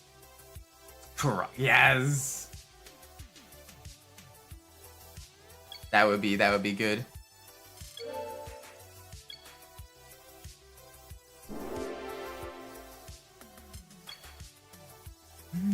There we go. Lighten up some of the stainless steel. Take a bit of sandpaper to it, kind of shave it down a little bit.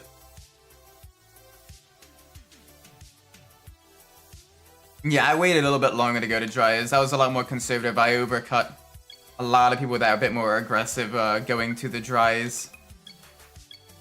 Which is great for me, because that helped me out so much. There we go, a little bit more of that. Stiffen the front just a click or two.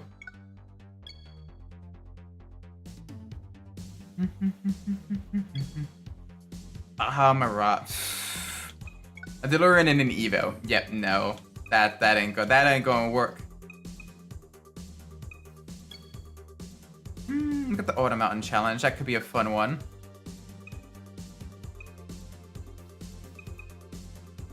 Let's do the Pacific Challenge, though. Get a little bit more testing on this course.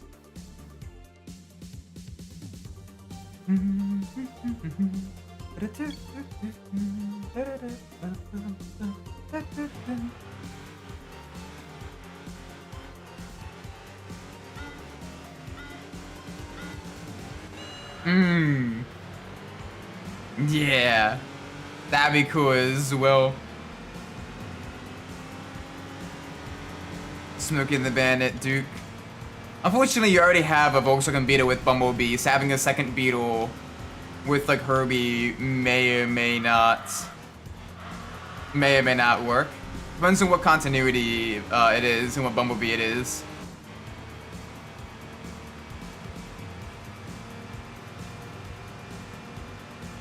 Alright, the acceleration upgrades do help a little bit.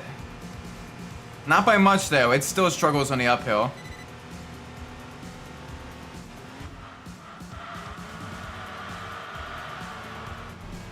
Boop. Okay, a little bit of oversteer.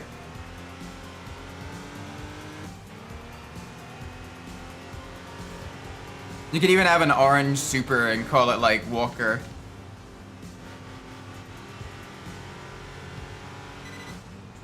Maybe it could be the Reeds with Bumblebee Toy. True. Although I imagine some people would call that just a simple, like, you know, the cheap kind of palette swap and everything. But, yeah.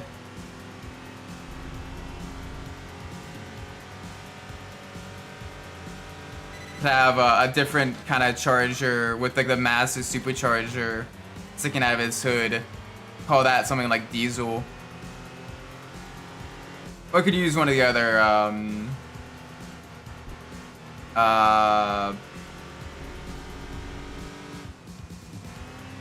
my kid's a retool proud with even the light on his skin. Ah, okay. So I guess that could work.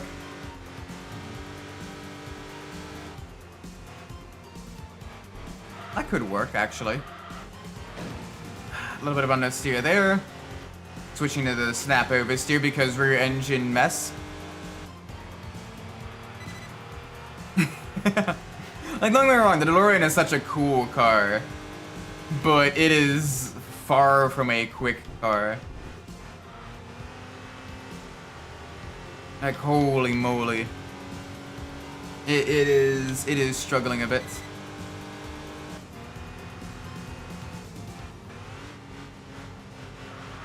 Oh, or the Skyline as well. Although, to be fair, the Skyline doesn't really show up. Despite the popularity of the Skyline, it shows up for like one scene in a movie and then it goes to the Evo later on.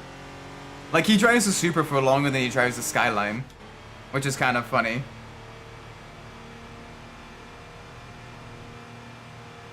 And a Renault engine as well.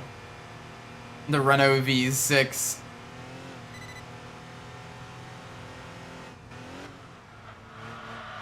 Oh, it's a dog of a vehicle. True, the Skyline is more iconic.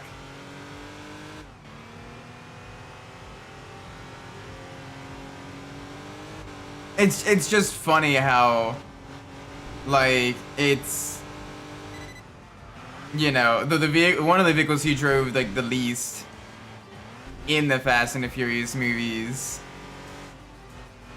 that became like the iconic car of all things.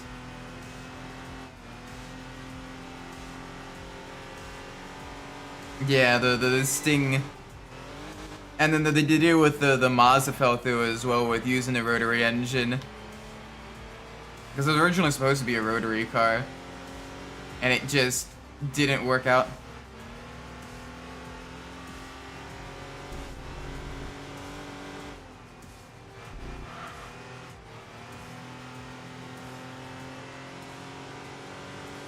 Yeah, plus I imagine there aren't any current Skyline GTR Transformers. So that could be a fun one then to have.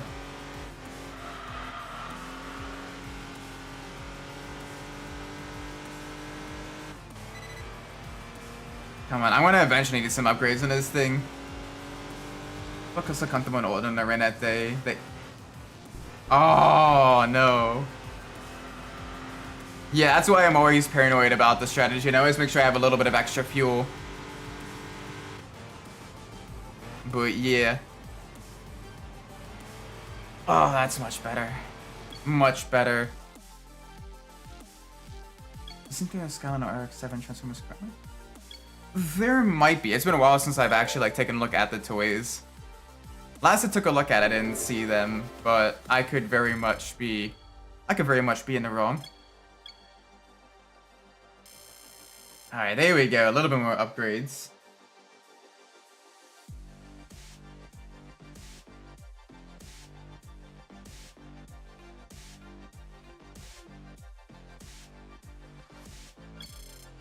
There we go. Okay, we gotta be careful. We gotta keep it within 50. We gotta keep it within 50. If it goes higher than that, it makes it a little bit more tricky. Ooh. Okay, we can do this. Bluebird versus Delorean in the desert.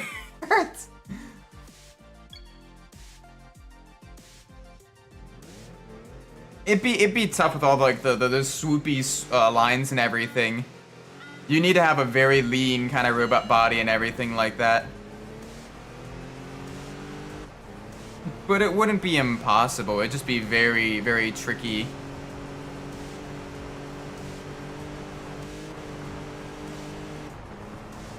The strategy is a long first stint and then a short stint. So you should try to go for right around like the middle, but like either undercutting or overcutting by around like 5 to 8 minutes. In order to get past a couple of racers if I know I'm faster than them but I can't get by. A few times I will pit even earlier, but that's on like very rare occasions when like I know I'm going to be coming up on like lap traffic very early and I know I can't get by that lap traffic all that easily. Soundwave RX-7 would go pretty nice.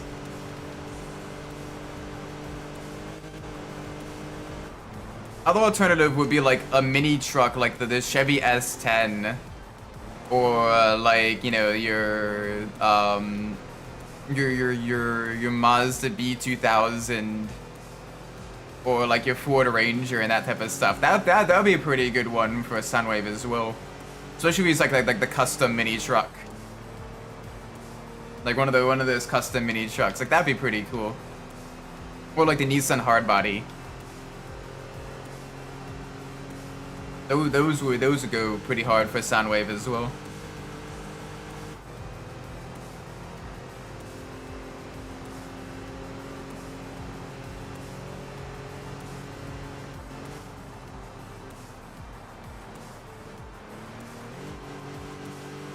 And plus, then he could use the bed area of the truck in his robot in his vehicle form to like eject the you know, the mini cons and everything out of that. So you can see the bed pop up and you see like, you know, like Laserbeak or something else pop out of that.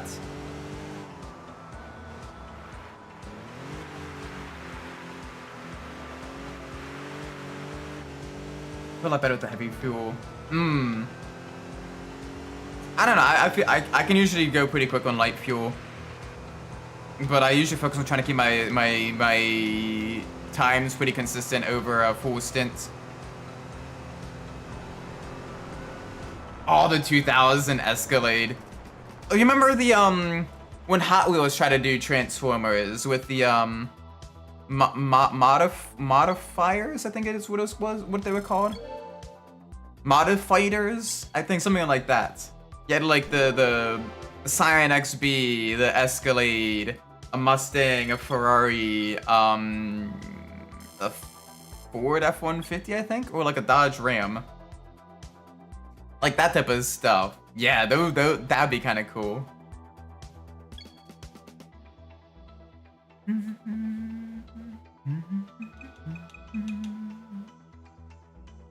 Ooh, this is gonna be a wee bit tricky, isn't it?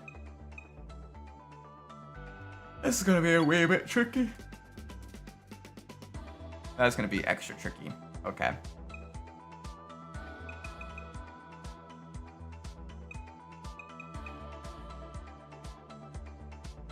Yeah, but if you're doing a sprint race, you gotta build your setups for the sprint race instead.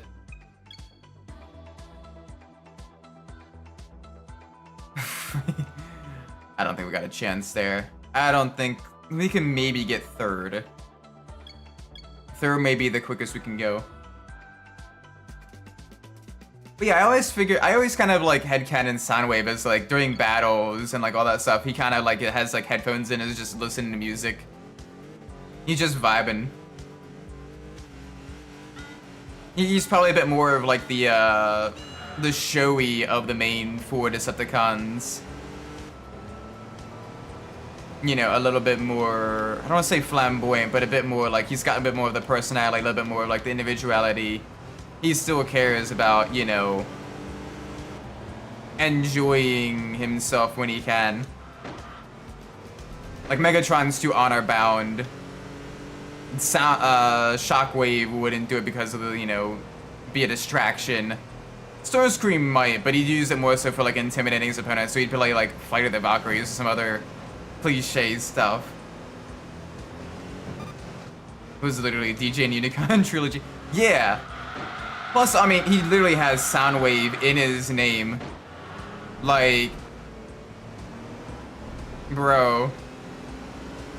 How do you not make him like, you know, a music head with a name like that? Plus, with him being able to upload and download all kinds of data, like, you know, he's just like, all right, internet. You know what? All right, I kind of like this human music. Let's go. And he's got like different playlists for like different events and everything.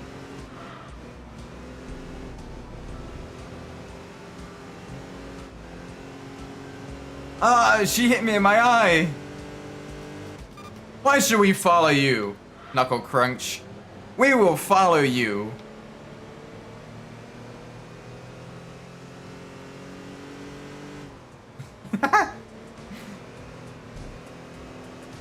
Starscream would have all kinds of like hate threads on Twitter or whatever of like, Megatron sucks, y'all. Like if you agree. About to go fight Megatron. I'll post a video soon. Never mind, I got my ass beat. I'm not posting that video. How do you need characters most graphic and for a fighter with... Uh-oh, what happened there? Did they end up half the man or woman they used to be?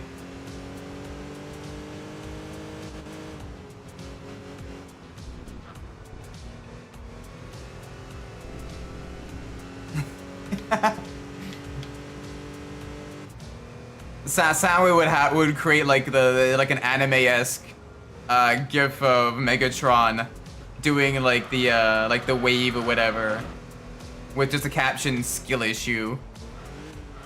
One, because of his loyalty to Megatron, and two, because he would be a shit poster.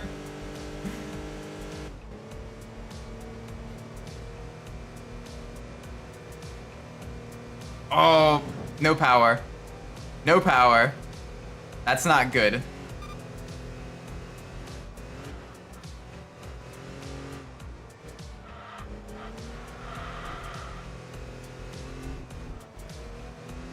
Alright, gotta be a little bit careful.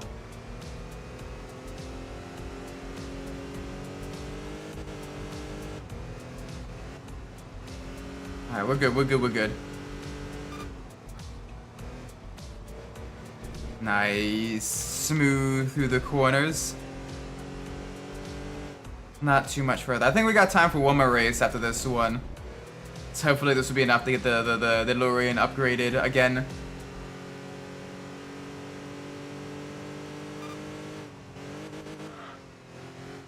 Whoa, okay. A little bit of a twitch there on corner entry. Gotta watch that. This rear-ended melon of a vehicle.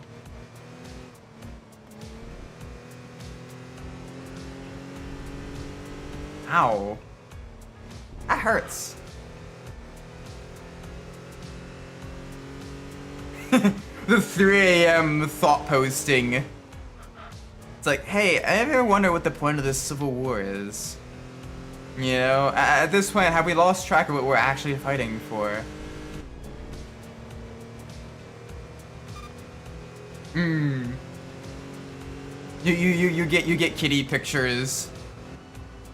It's like, look at my child. Isn't he adorable?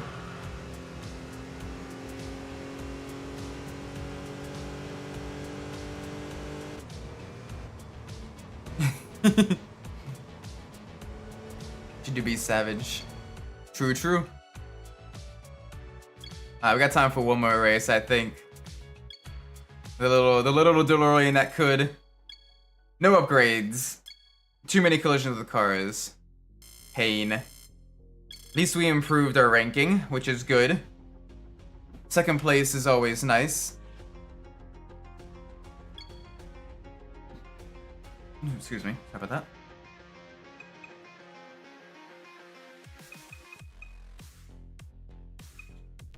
Big pupper. Big pupper. Big doggo. Alright, let's go to low end steering. We got some upgrades. We can handle this, right? I hope. I so desperately hope.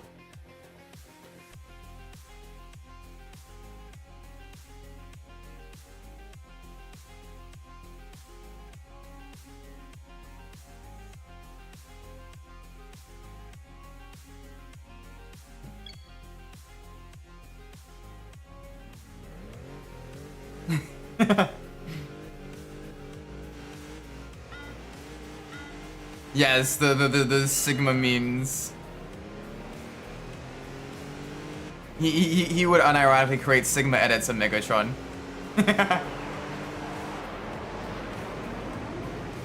He'd be like, okay, organics is still kind of icky and gross looking, but they have some funny stuff, so I don't fully hate them.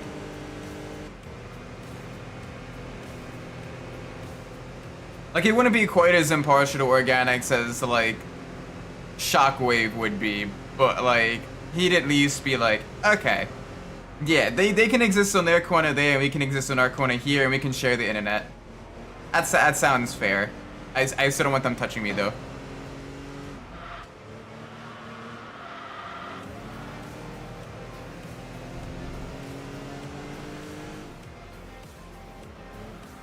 Wait, really? Okay, never mind then. Then yeah, you would love the internet then.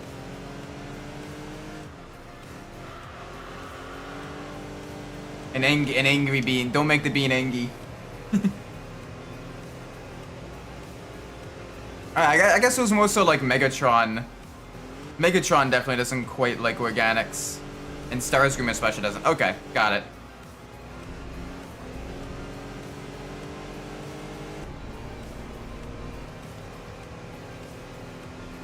There was one of like the better, like less morally reprehensible characters normally that didn't quite like organics all that much. Was either like dismissive of them or kind of thought them as like gross. Was that one of the Autobots then? I'm trying to remember. So I remember one that was like mostly like a pretty heroic or a semi-heroic character, but then was like, organics are kind of icky.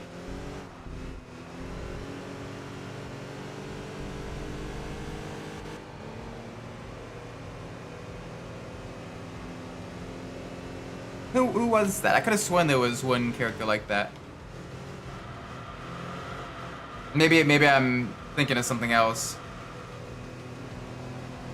A lot of Autobots shirts. Oh,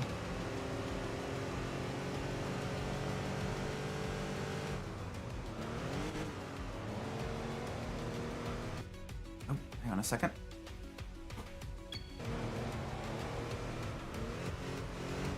Oh no, is there like a kobold or like a goblin character that's like upbees?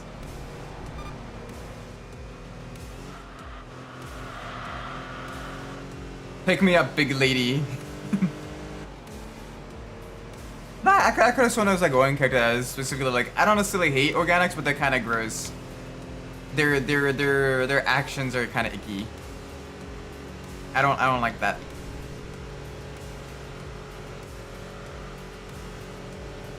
I don't know. I might be misremembering or like have a false memory or something.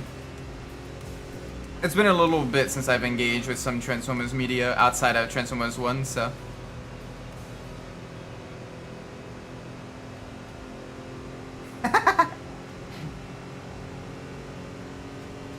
Yeah, that sounds about right. Okay, so yeah, I guess I'm kind of conflating a bunch of Autobots together.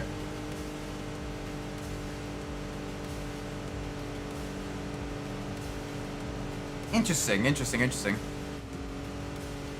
I gotta break before the 100-meter board. Jeez, it is a chunky boy. Very chunky. Wait, Sunstreaker's not ringing a bell. What's bad about them? Oh, he's just short. Pick me up, lady. I mean, look, you see a big muscular person, you want them to pick you up. It'd be fun.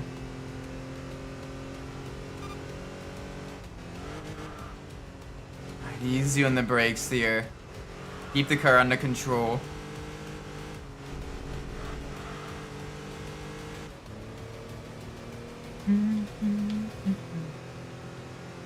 Oh. Is he really that bad? Does he put the streaker in Sunstreaker? Nah.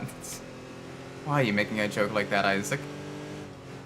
Because I'm a degenerate too, probably.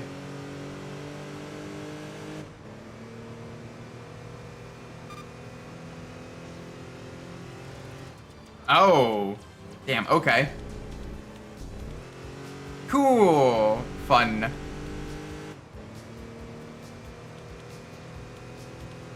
I like the one thing I do like though is how they can have like bad Autobots and some good Decepticons as well. Makes things a little bit more like generally the Decepticons are the bad ones and Autobots are like the good ones, but like you still have a couple of good eggs in one and bad eggs in the other. Oh. Just get feather fall, you'll be fine. Just get feather fall.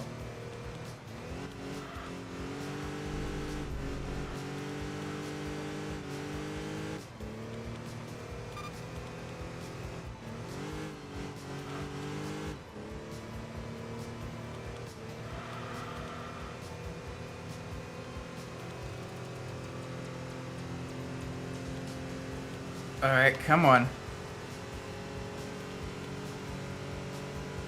Oh boy. Little bit of speed through here.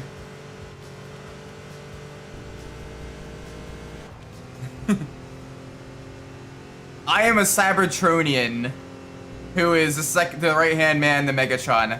Ask me anything, Reddit threads.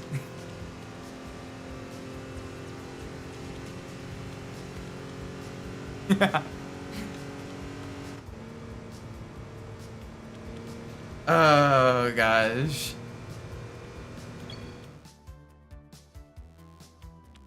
There we go. That's a good race. That's a good one.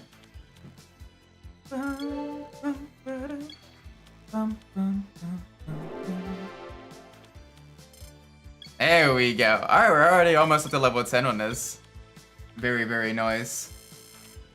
And we improved our ranking. Doubly nice.